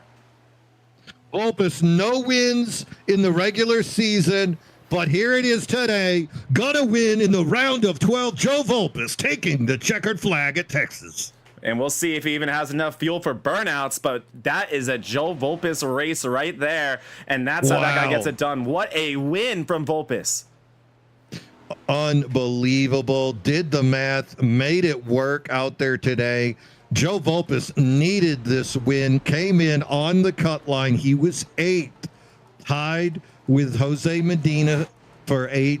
Needs to do good to get to the round of 12. What does he do? He takes the dub, throws caution to the wind, pushes his car 250 lap runs, green flag racing here at Texas to close it out. Little bit of sphere at the beginning. Yeah. I'll tell you, that outside lane was just fabulous at the beginning of this run. It was, and yeah, this all goes back to about, lap 15. Joseph Volpis is one of the best saves and wreck avoidance moments we've seen all season, maybe in MRL Monday Night history, and that moment leads to a win because he doesn't pit without that happening, without having to check that damage, without getting an extra bit of fuel. All of that led to this W right here. Wow, great win there by Joe. Again, first win of season 5 comes for Joe Volpis here in the round of 12. Gonna punch his way into the round of 8, closes the gap on the others. Drivers, though, that you have to feel for that were in the playoff hunt or in their own best of the rest. Alex Hillman, brutal day, finishing down at the bottom, not what he wanted to do. Dalton Geyer looks like he would be the lowest of the playoff drivers here today with that 17th place finish, that late spin. Yeah, loss of control. Not what he wanted to happen. You can see Medina just above him. Grant Applegate 13th, not a good day. Tony Iverson. Those are your bottom four of the playoff drivers. So we'll just have to see where they are once the points are updated. Official results, though. Let's go to it. Joe Volpus takes the win. Colin Bollinger, great run by Colin, but just got beat on strategy. Joe Volpus out here playing Vulcan chess, 3D chess, while everybody else is playing tic-tac-toe. Eric Thornton gonna bring it home in third. Great run by Eric. We've been looking for the number one Chevrolet to put together the late success, and there it is here today. Kevin Kyle ran fast all day long, comes home very close. He was only about 7 seconds back of Bollinger, so we knew he had great speed, and there we see him work it. Matt Novella up 13 spots, going to finish in fifth. Great run by Kenneth Redinger. Still looking for that breakthrough race for Kenneth. I think it could come in the playoffs, so keep an eye on that number 99 as we make our way through the next 6 races. David Owens, part-time driver, but 7th place today. Jay Stinson going to bring her home in 8th. Jonathan Quesabir, quick early speed by the 73. I think he was the first guy showing everybody how good that outside was. Going to finish in 9th. Andrew Bolander almost made it on fuel, had to get a little splash and go, and he is going to round out the top 10. And that's also going to round out all the cars in the lead lap. Jack Sanders going to finish 1 lap down in 11th place. Tony Iverson as well. That Spain penalty never came back. No. He was never able to get that caution he needed, nor was Grant Applegate. They're going to finish 12th and 13th. Isn't that how that goes, though? Yep. Like really all the problems occur, and it's like 5 guys have a mistake, 4 guys get the benefit of the doubt, and then you're that 5th guy. You're like, come on, bro. And then Volpus gets, the caution-free race he needs. And then, 14th place will be Lewis. You saw him and Geyer mix it up at the end of that race. 15th, Jose Medina, probably not what the playoff driver wanted there. Lucas Alves will be in 16th. 17th will be Geyer. He's led some laps late, but is going to end up in 17th. That is not what he needs in the playoffs. 18th, Hunter Hall, another Daily Drivers Inc. driver. 19th, John Beverly. 20th, Parham. He was up in the top 10, top 5 all day. A late incident. It's going to cost Parham 16 laps. He'll finish in 20th. 21st will be Dylan Tibbetts. 22nd, Sean Walton. And like you talked about in last place of that early incident, Alex Hillman. Well, me and Gene, I think I know who I want my bonus interview. Let's get one of the fastest guys in this race here today, Kevin Kyle, in here. Oh, yeah. He's always a good interview. Kevin. All right, so let's hunt him down. Get him. I'm looking at everything. All right. He's going to be up there in the Degeneration X. Let's see. Listening to Rage Against the Machine. Yep. I'm looking. There he is. Hey, got him. Kevin Kyle. We got you, my friend. Oh, no. Do you hear me, Gene? I don't hear him. All right, we'll just leave him in here for a second. We'll get our other finishers. What do you say? Yeah, we could do that. Good run by Kevin, though. He ends up losing a spot, though, to Thornton, but he'll be 6th in the points. That's good. He's actually tied. Yeah, he's tied with Thornton, 1 behind Iverson. So very, very close. Hopefully Kevin will come back in just a minute. I miss you, Kevin. We can shoot the breeze with Kevin Kyle. But hey, I'll tell you who we can shoot the breeze with. I'm going to hunt him down. He's hiding. Eric Thornton. He's hiding. He's up there with his high side hustler teammates. Get him. They're talking about stuff. Here we go. Eric Thornton, you got Mean Gene, Zach Panzarella in the booth. You got your ears on. Hey, what's up? Hey, there's somebody. Europe, my friend. You are a continent because Europe. How does it feel to be on the podium in the first race of the round of 12? That feels really good. Hopefully we'll carry this momentum into the next couple of weeks. Well, your entire team looked great today. You guys living up to your name of high side hustler, making the outside work. We saw you do the big boy pants pass a few times. When did you know that outside line was viable, or did you know that coming into the event? Yeah, I knew it coming into the event. I did just a few laps earlier today and realized that it could work out pretty well there in 1 and 2. 3 and 4, that bump could. You got to really be careful in 3 and 4 with the high side, but 1 and 2 worked out real nice. Yeah, watching this race was just quite the event. You guys up front putting on a hell of a show. You ended up leading 6 laps, so you're going to get the points for that as well. 8 is the magic number. Joe Vulpes, of course, stealing one of those spots here today, but you got to feel confident. You move up a spot. You're actually tied with Kevin Kyle, but this thing is so close.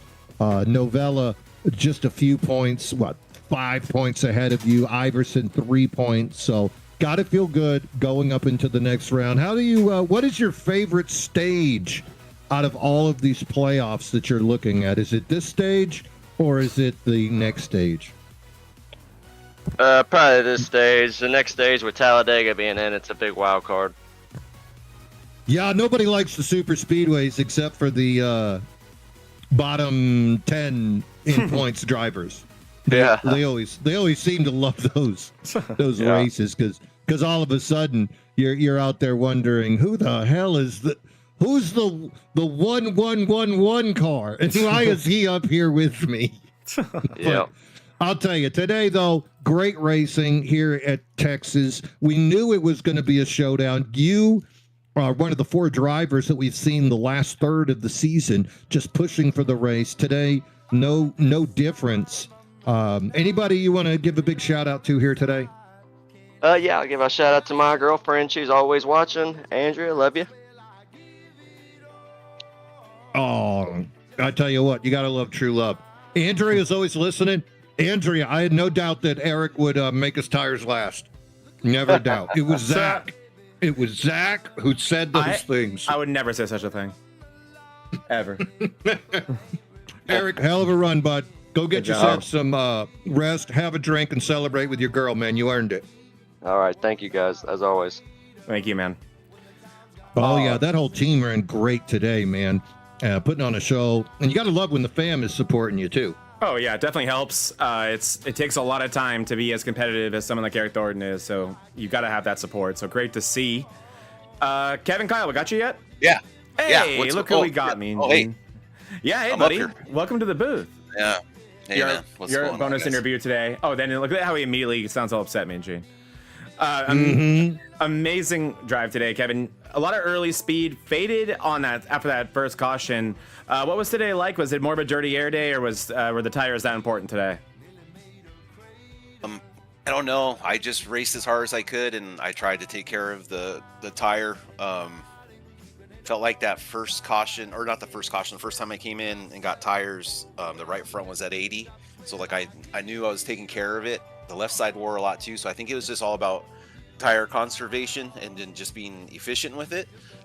Yeah, there was dirty air, but there's multiple lanes you could run.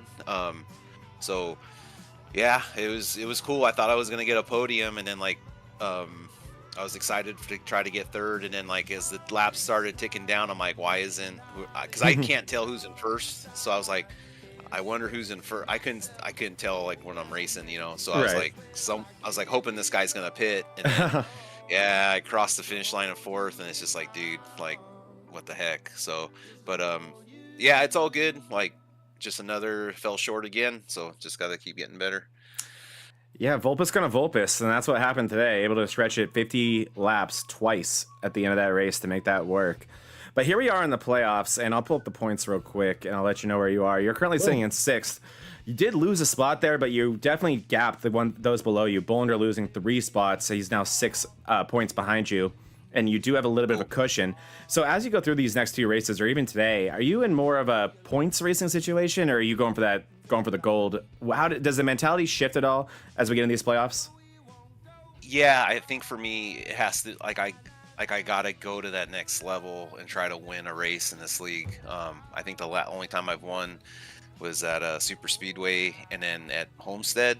So, and there wasn't these kind of caliper guys we had as many. I feel like there's a lot more talent now than we did back then. Not to say anything about those guys, but yeah, I just feel like for me to prove myself in this league and to prove myself as a, sim racer with these guys, like I need to win. And I think that's the only way I can really get in there. At the same time, I'm not going to make a mistake. Like, I can't be making mistakes either. Like, I'm not going to risk anything or try to put someone in a bad spot to get, to receive that receipt from someone. I want to stay clean and try to respect people out there. But at the same time, like, it is like a winning mentality I need to have to like try to race up there and then just get used to racing with those guys up there. It was really fun racing with Colin at the beginning.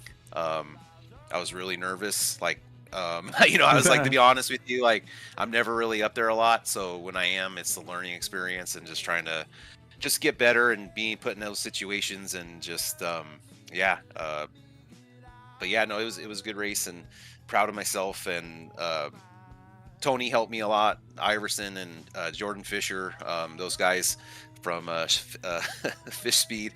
A lot of notes were shared and like of talking. So shout out to Jordan and Evan Stewart and those guys from Fish Speed for helping out with the race today. It really helped me a lot, and I think that's where I have the performance came from today. That's awesome to hear that that's happening, and yeah, definitely when it's between two teams. But yeah, I completely agree. This is definitely the most competitive this league has ever been. So upper echelon right now. There's a reason they call it the Premier Cup Series, and I don't blame you one bit at all for being nervous once you get the lead in one of these races. That's why we why we have leagues like that, New ARCA League, to get that confidence or to know what it's like to lead these races. Because man, it's so much more difficult than it looks. But great job today, Kevin. Another great run. I'll run your commercial while you're talking. Any shout outs you want to give before we let you out of here? Yeah, shout out to my wife allowing me to build a wooden sim rig in her office. I added a triple stand, so nice. It's made out of it. Yeah, MDF and 2x4s. So I made that on Sunday after our race, and then just want to thank God for letting us be here every given day and for showing up each day. And yeah, just all you guys in the booth. I know how much work it takes to put these on, and hard work and dedication. And everyone, keep a lookout. We'll have some more information on the Drive for 500. It's going to be a VRN exclusive race held right before Daytona 500, a real life one, and it's going to be an invitation and open to league members. Haven't got all the details, but that's what the plan is. So keep an eye out for more information on that for VRN. And yeah, Zach and Gene, thank you guys for everything. Thank you, Kevin. Appreciate all you do, from the trophies to how you help us in the booth. You are awesome. And yeah, can't wait for the 500. I will be there. You might actually get me to wake up early one day. Okay. Yeah, we'll figure out the details. I want to find a good time slot, and it is going to be Valentine's Day, I think, that day. So we got to. Oh, our wives will love that. Yes. They'll just add it to their tab. Yep. Exactly. Oh yeah. All right, guys. Have a great night. Thank you so much, Kevin. Have a good one, man. Yeah, he was really quick. He did a shout out to Fish Racing. Jordan Fisher, went on that 3-race winning streak. Jordan's work schedule changed, so we did lose him for this playoff run. But me and Gene, I do peek in there on them. I like to keep tabs on different advantages that people are using, and that's one of them. If you're wondering about it, reach out, Kevin Kyle, say, hey, what's going on with that? Also Garage 61, another tool that people use to just keep track. We heard Iverson, he likes to follow ghost cars around. So there's a lot of different ways you can get faster. A league like this, you're definitely going to need to take those steps, because as we've seen tonight, these boys just are blazing fast, putting on amazing shows for us to watch. Though, speaking of amazing shows, you ready to talk to the man? Bring him in. Bring that 53 in with his Mick Ultra. Oh yeah. Colin Bulger, we got you, my friend. Yes, sir. What's going on, guys? Oh man, how's it going, dude? That was a crazy one. It looked like after all those speeding penalties happened, that this thing was signed, sealed, and delivered. Did you see the 11 of Volpus coming at all? No, not really. But at the same time, I think when that caution came out rattling out there, it was like I knew somebody was gonna save it. Just you never know who it's gonna be, and it was Joe. So I mean, he made the right call, did the right stuff to keep that fuel in the car, and he ended up bringing a victory home. And I think he's on to the next round. So good for him. Right, and you are definitely in an amazing point situation. Still ahead of Vulpes. While you're right, he will go on to the next round. You virtually are almost there, just on points. Geez, nearly 40 points above the cut line. My goodness. So going forward to these next two races, where's your mindset at in terms of points racing versus looking for wins? And what is that 53 thinking here in this round of 12? I mean, honestly, yeah, I'm still gonna think about points racing. I always do. I mean, we talked about it even in the regular season, from race 1 to the end. You already know where my head's at. I'm thinking about it. But if we don't win, or if we're running the top 5 by the end of the race, like, we know we're gonna be keeping our margin where we have to have it to get it to the next round. And then once we get to the next round, we'll figure it out there. And if we have to win, that's what we gotta do. But as right now, like you said, we have a good gap, so kind of just managing it. And if we don't win, it's not the end of the world. Yeah, definitely. I mean, we saw that today, how good a dominant race like today could be, even if you don't go to victory lane. So with Nashville and Homestead left in this round, any one of those two circled on your calendar, or are you excited for those two? Oh, both. I Nice. like both those tracks. I mean, I won Homestead last season, so feeling good about that. And Nashville's a pretty fun track. I mean, that's gonna be all about where you qualify next week. There ain't gonna be, not that there's gonna be much passing, but it's a grind to make passes there. So I think last season I started I didn't qualify for it. I think I started 20th, finished 10th. Really didn't move nowhere. So I'm definitely gonna qualify next week. But yeah, no, I'm looking forward to the next 2 races and also the rest of the playoffs. So. Well, hey, seeing qualifying Colin has been a lot of fun. Great effort today and great run. Just sometimes Vulpes is going to Vulpes, like I said already today, and it happens. But definitely lights out speed here today. Fastest car on the track, and did what you had to do to continue to survive and advance in these playoffs and defend that championship. So great job, my man. Any shout-outs you want to give before we let you out of here? Just Team Deluders Racing, Dan Plant Smith, Ray Sean Wingfield, even though he caused the wreck that didn't get me the win. Andrew Bolander, Hunter Manley, all those guys, and just more importantly, you guys for broadcasting every week. I mean, I'm going to say it every week. I'll say it until we stop doing this. So just thanks to you guys for putting on a good show. Hey, it never gets old for us, Colin. It never gets old. So thank you very much, my man. And I'm sure we'll talk to you next week, but great job today, and keep it on going, man. Thank you, guys. Yeah, you're not kidding. That lead that he's got right now, Nuts. Even though Joe Vulpes with the win, moves up 6 spots, punches his ticket into the next round, regardless of the results of the next 2 races. But look at Colin, just over the, let's say, 9th place, because that's the guy that's got to catch him Right. To get in. 44. That is considerable. He can pretty much have a mulligan in this round. Yeah, he could not show up next week Yep. and still be okay. Yeah. Speaking of not showing up, Michael Mata. I wonder if it was a connectivity issue. We all have real life issues, but Mike is suddenly in a must win. Yeah. Shout out to him, though, situation. for doing a wonderful job in the booth for the ARCA race.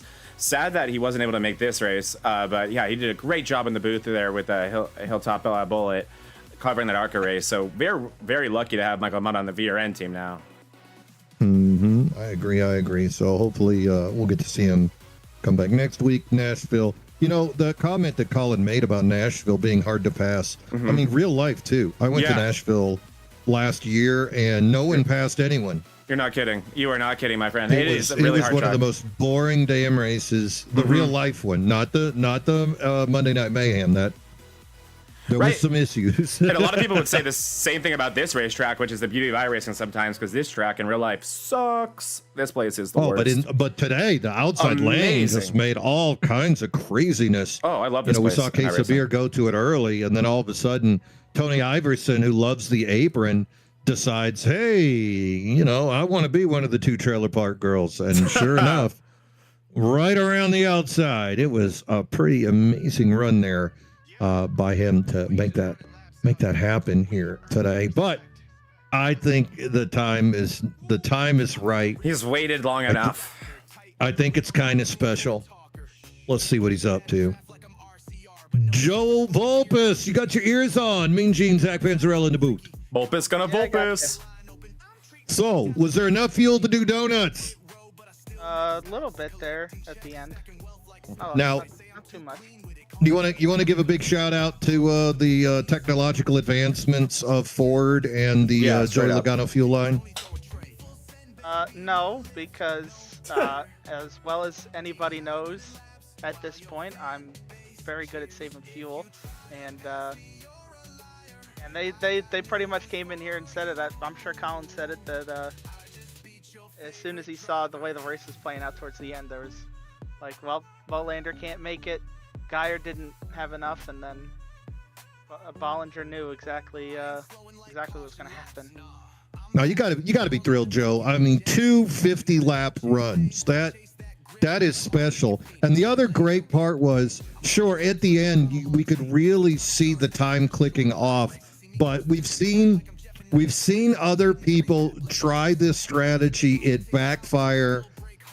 Did you know early on that you had the speed while saving to make this work? At what point were you apprehensive? At what point were you cautiously optimistic? And at what point were you excited? Yeah, so early in the race, I don't know what it is with these cars and the way the air works, but coming out of 2, it was like 10 laps in, Hillman started getting loose and he started getting all wiggly. And I got up behind him, like into his wake, and it started making my car like just go out of control for an unknown reason. Something I still don't understand with the air with this car. So then I like flew down to the inside. That was the first caution. So Hillman spun. Oh, and, amazing wreck avoidance. Well, I was wrecking myself from the air of the. I really don't know how else to explain it because I don't understand. The car wasn't loose like at any point for the 10 laps prior. No, and your wheel was steady. And then all of a sudden, it just took off, and I'm like, oh, well, I guess the race is about to be over for me. And I was able to get it locked down, and I hooked it, I guess, good enough to where I didn't get any damage, and it just kind of, like, scraped the inside wall. It was a 0x and everything, so I got really lucky that didn't end the race right there. But then I slid the tire so bad that the dirty air for those next 20 laps until Casabir and Sean got together for the second caution, that I just couldn't go anywhere. And I'm like, well, I'm not going to be able to make these passes in the dirty air because for whatever reason, I'm not very good at making passes in dirty air anymore in this car. So something I need to focus on for certain, because this is usually a track that I like racing at, and I couldn't really do what I wanted to. But as soon as I saw where the lap count was and the way the tires were playing, I don't know if you guys noticed, but you can go about 5 or 6 laps where the tires would go like really good, like in the 29s. And then everybody's tires started evening out. You saw it with Iverson, where he was on the really old tires, and he started passing people again and going back towards the front on 30-lap older tires than everybody else because they evened out so much. So that's pretty much the whole first 50-lap run. I'm like, all right, as long as I save enough and get to lap 80, then I know I can save it on the back end. It's just going to be the matter of, is the tires going to keep doing the same thing throughout both runs where they fall off so quick, or is the grip going to get so much to where Colin or Grant or whoever it is going to be able to close back in on me on the second run? And I saw it was 9.5 with like 5 to go, and I'm like, okay, I can really like back it down now and make sure that I can, come back around the track and maybe do a couple donuts, because the field was like really tight to make it to the checkered at that point. But I'm like, oh, 9.5 seconds, I can back it down a little now. I can breathe easy. It's just hope there's no cautions. Now, ahead of you briefly, you saw the 24 of Andrew Bolander. You pitted lap 80 for your final pit stop. Bolander came in on 78. You had just done 50 laps. Did you think there was any way that he could push that Chevy 52 laps? When I was watching the time there with a couple, I think he pitted with like 6 to go or something like that, I want to say. So yeah. Like he I think Geyer pitted with 10. So I'm like, all right, I'm going to watch the gap. It was like 7 seconds between me and him, and it kind of like stayed the same. I knew that like if he wanted to save those extra 2 laps, that gap was going to have to come down like a second a lap at least between me and him. And if I didn't like start closing in a lot, I knew there was no earthly chance he was going to have enough to make it. Swish, Mean Gene, nothing but net. Yeah, you got to feel good about that. Joe, Oh, I feel amazing good. race here today, especially considering the early brown pant moment that you had in that dirty air. But yeah, like you said, it tapped it. You came in, took fuel. We saw you not take repair. So at that point, we figured that your car was in good shape. And then strong rest of the way, running smooth, steady, 50 laps, twice extended fuel run. Just amazing work here today. And most importantly, Joe, punching your way into the ticket, but also first win of the season this year, yeah? Yeah, it's been a while since I won in here. I guess not really the way I kind of want. I wanted it to be Indy a couple weeks ago, but just I don't know. I got to figure out this car so I can win one of these races on straight up speed again, because it's been a long time since I won in the series, and I think I'm still have the most wins in the series all time. So I'm trying to protect that, and it's been really hard to protect that the past 2 seasons. You know, it's just with the way the car drives. You know, if you end up in the wrong spots behind, you know, dirty air and that kind of stuff, it's very hard to pull out a victory. As proven at Indy, it was really hard for me to figure out what to do there. And tonight the chips fell in a way where, you know, I didn't have the fastest car, or I still don't understand how to pass people in dirty air with this car for whatever reason, at least in this series. It worked out in a favor where I can do something a little bit different and get a victory and take a lot of pressure off for at least this round. I think that's some good playoff points. I think too. So many positives to come out of just one win like that. Now, wins, there's a lot of talk about momentum being such a big factor in racing. Just 2 weeks ago, we saw you win at Atlanta in the Bonfire Premier Cup on a Sunday. Do you feel like things are just starting to click now for you, especially at this pivotal moment? Like, if you were going to get hot, now would be the time. 2 wins in the last couple of weeks. Do you feel like things are starting to line up for you? Is the basket just getting bigger? I mean, it's this is a tough one to answer because of the way the cup car is, for certain. Just focusing specifically on the Cup Series, it's really been a lot of learning, relearning the car this season and how to battle people in dirty air. Not to get like too into detail, but you know, Sundays has been really interesting, especially with David Medina and Landry, and I kind of feel like in here as well, it's been very interesting just to see the way everything plays out. Usually in here though, it seems like when I try a strategy, somebody usually does something dumb, and it usually completely puts me on the wrong end of it. So this, I feel like I've been owed this by the series for a while, to be fair, to where something terrible usually happens to one of my strategies that throws it out the window. But this one worked out perfectly today, and I think if we look at the schedule, you know, next week is Nashville. Usually a decent track for me, as long as I don't blow the right front off the car, which is easier said than done. But you know, I'm not really even worried about this round at this point, because got the win, so at least I can focus on the next round. And the next round has Talladega in it, which is a good track for me to do good moves. I'm usually very good at positioning myself. I know I've said that a couple times, in the right spots for draft races. Iowa, we just did that yesterday in Sunday Cup, and I have a lot of work to do if I want to be good on a long run. And then Michigan is just kind of like a sort of draft race with a little bit of tire saving that I know I can keep up and compete for the win there. And it's just going to be the matter of playing the right strategies, make sure you're on the right tires at the right time. That's truly what it comes down to. Because the rest of this round, yeah, Homestead, I'll probably run like 15th there because I'm terrible. So this is a big stress relief actually looking at that, because Homestead is not a good track for me at all. Well, not a thing you're going to have to worry about. Counting points for the rest of this round If I'm Joe Volpis, what do you think, Zach? I'm just going for stage wins and playoff points. So House you're money, baby. able to change. You can change your strategy now and not worry about your final position and maybe sneak in that playoff point with those stage victories. Joe, anybody you want to give a special shout out to here today? Yeah, actually, I got a couple. So, No shout out- Landry list, okay? We're not doing that. hold on. Let I me like that. put my glass. Let me put my imaginary glasses on. Pull out my my thesaurus here.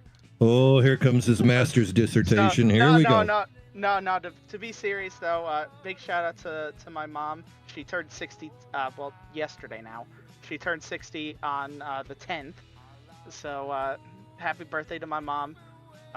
Got to celebrate with her a little earlier, and now I get to celebrate a win. Shout out, of course, to you guys for doing the broadcasts. I kind of miss doing. No, I don't kind of. I really miss doing the Tuesday broadcast with you guys. Because it's so much fun to do all the broadcasts that we do. So I'm kind of looking forward to. I'm actually looking forward to getting back to doing the broadcast more than racing. To be honest with you, on Tuesdays, just because it's so much fun to do the broadcast after the race. So shout out to you guys for all the work that we do on the broadcasts and all the work you guys do to make this one live as well. Shout out, of course, to the squad. We got John Beverly over there in the chat. Lucas has been in there with us, and Matt Novella as well. All four of us OGs back from the Xbox days. It's a lot of fun to have guys that we've been friends with for 5 years now at this point. So it's always great to have your friends with you when things are going great and when they're not going so great, because it makes everything more fun. Love it. Humble in victory and giving the big shout outs. Joe, great win today. Congratulations. First driver to qualify for the round of 8. Joe, go have yourself a tasty beverage, and we will talk to you later tonight. Good win there, Joe. Congrats, my man. Appreciate it, guys. Thank you. Joe Volpis is going to be your victor here today. Great run as he manages to do math better than anyone. And with that accounting degree, kind of makes sense, Zach. He better, right? He better be able to, because you and I have shown off our math skills enough in the booth, me especially. But yeah, Volpis, I mean, like I said, Volpis gonna Volpis. You should make a t-shirt that says that, because I have lost championships and races to him that way. And it is, it's such a skill, and I think it's so easy to be in victory lane and say, oh, I want to win a race the right way, quote unquote. That was winning a race the right way. I don't know what he's talking about. That was an awesome way to win a race, and not only that, I mean, today was a little bit of an exception because normally there are other people on that same strategy as you, right? Today was just Joseph Volpis being himself, to where only him was able to think of that as early as he was, and was also able to execute it. Bolander coming 2 laps short. And I like to give myself all the credit in the world because I'm so often wrong about those type of things, and today I was spot on. And the reason why, me and Gina, it was so easy to call that happening is because it was Joseph Volpis. Yeah, you knew Joe was going to be looking for that opportunity, and sometimes you need to. This was just a track early on that you could see the speed of Thornton, Applegate. You could see the speed of Bollinger, also Tony Iverson, Kevin Kyle. Those guys would just seem to be at another level early in the run, and Joe, able to recognize that, decided quickly when that caution came out there, lap 28, says, okay, if I can push this thing, if I can do this math, it's going to work out. Question, of course, is how much slower are you going to go than the other people? Not significant enough. Joe Volpis able to overcome, make that happen. And he really needed to do that, considering that he did not have any stage points. So, Right. If I was to tell you that, hey, the guy that got 13th in stage 1, that guy is going to win, you might have given me a little bit of side eye, but instead, Volpis comes back, gets that dub. Stage winner today, Grant Applegate. He did not appreciate the stewards didn't appreciate his speed in the pit, but he did get those 5 bonus points for winning the stage, and so that allows him to move up, take over the 8th position. Colin Bollinger also getting some stage points. Eric Thornton took third. Sean Walton took fourth. Kevin Kyle got the last point. Only top 5 are awarded. Ooh, my bad.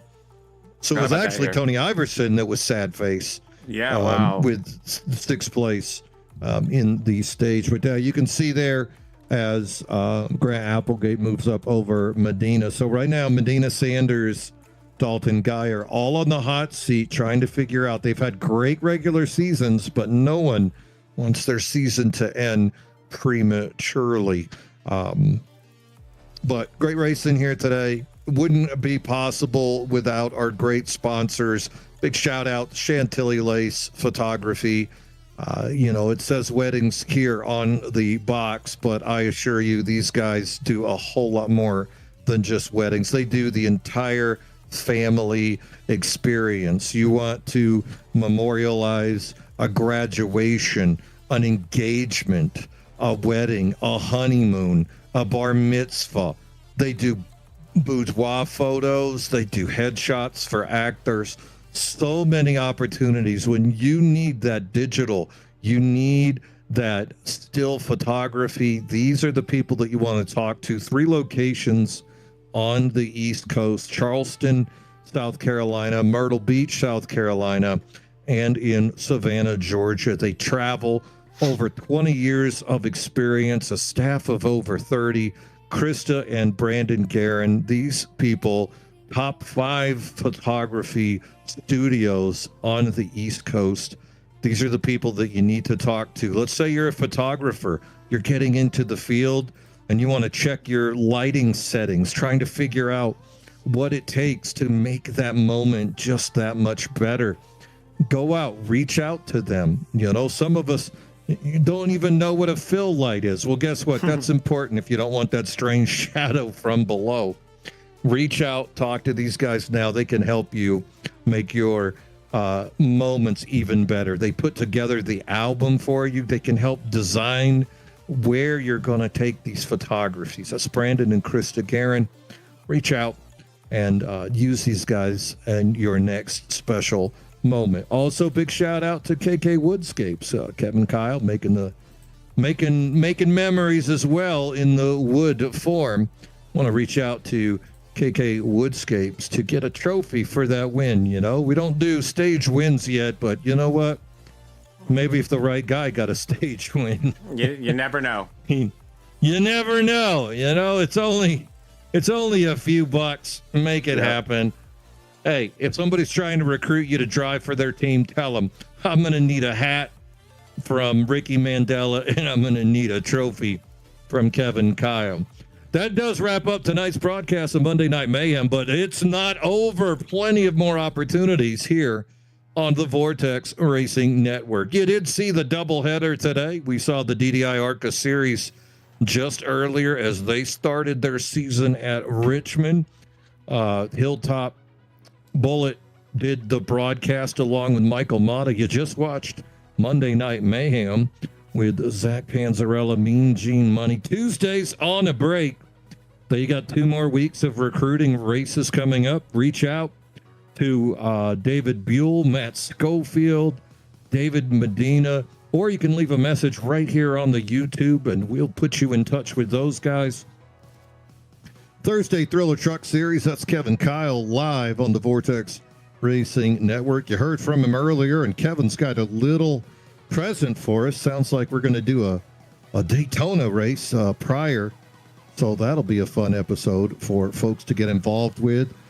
Saturday, we do a rebroadcast of the Thunder ARCA Series, MRL ARCA Series. They race on Friday night. If you're interested in racing ARCA Series, you got 2 chances here. You could do that on Mondays with the DDI Racing League, or you could do it Friday night with MRL. Either way, you're going to end up here on the Vortex Racing Network.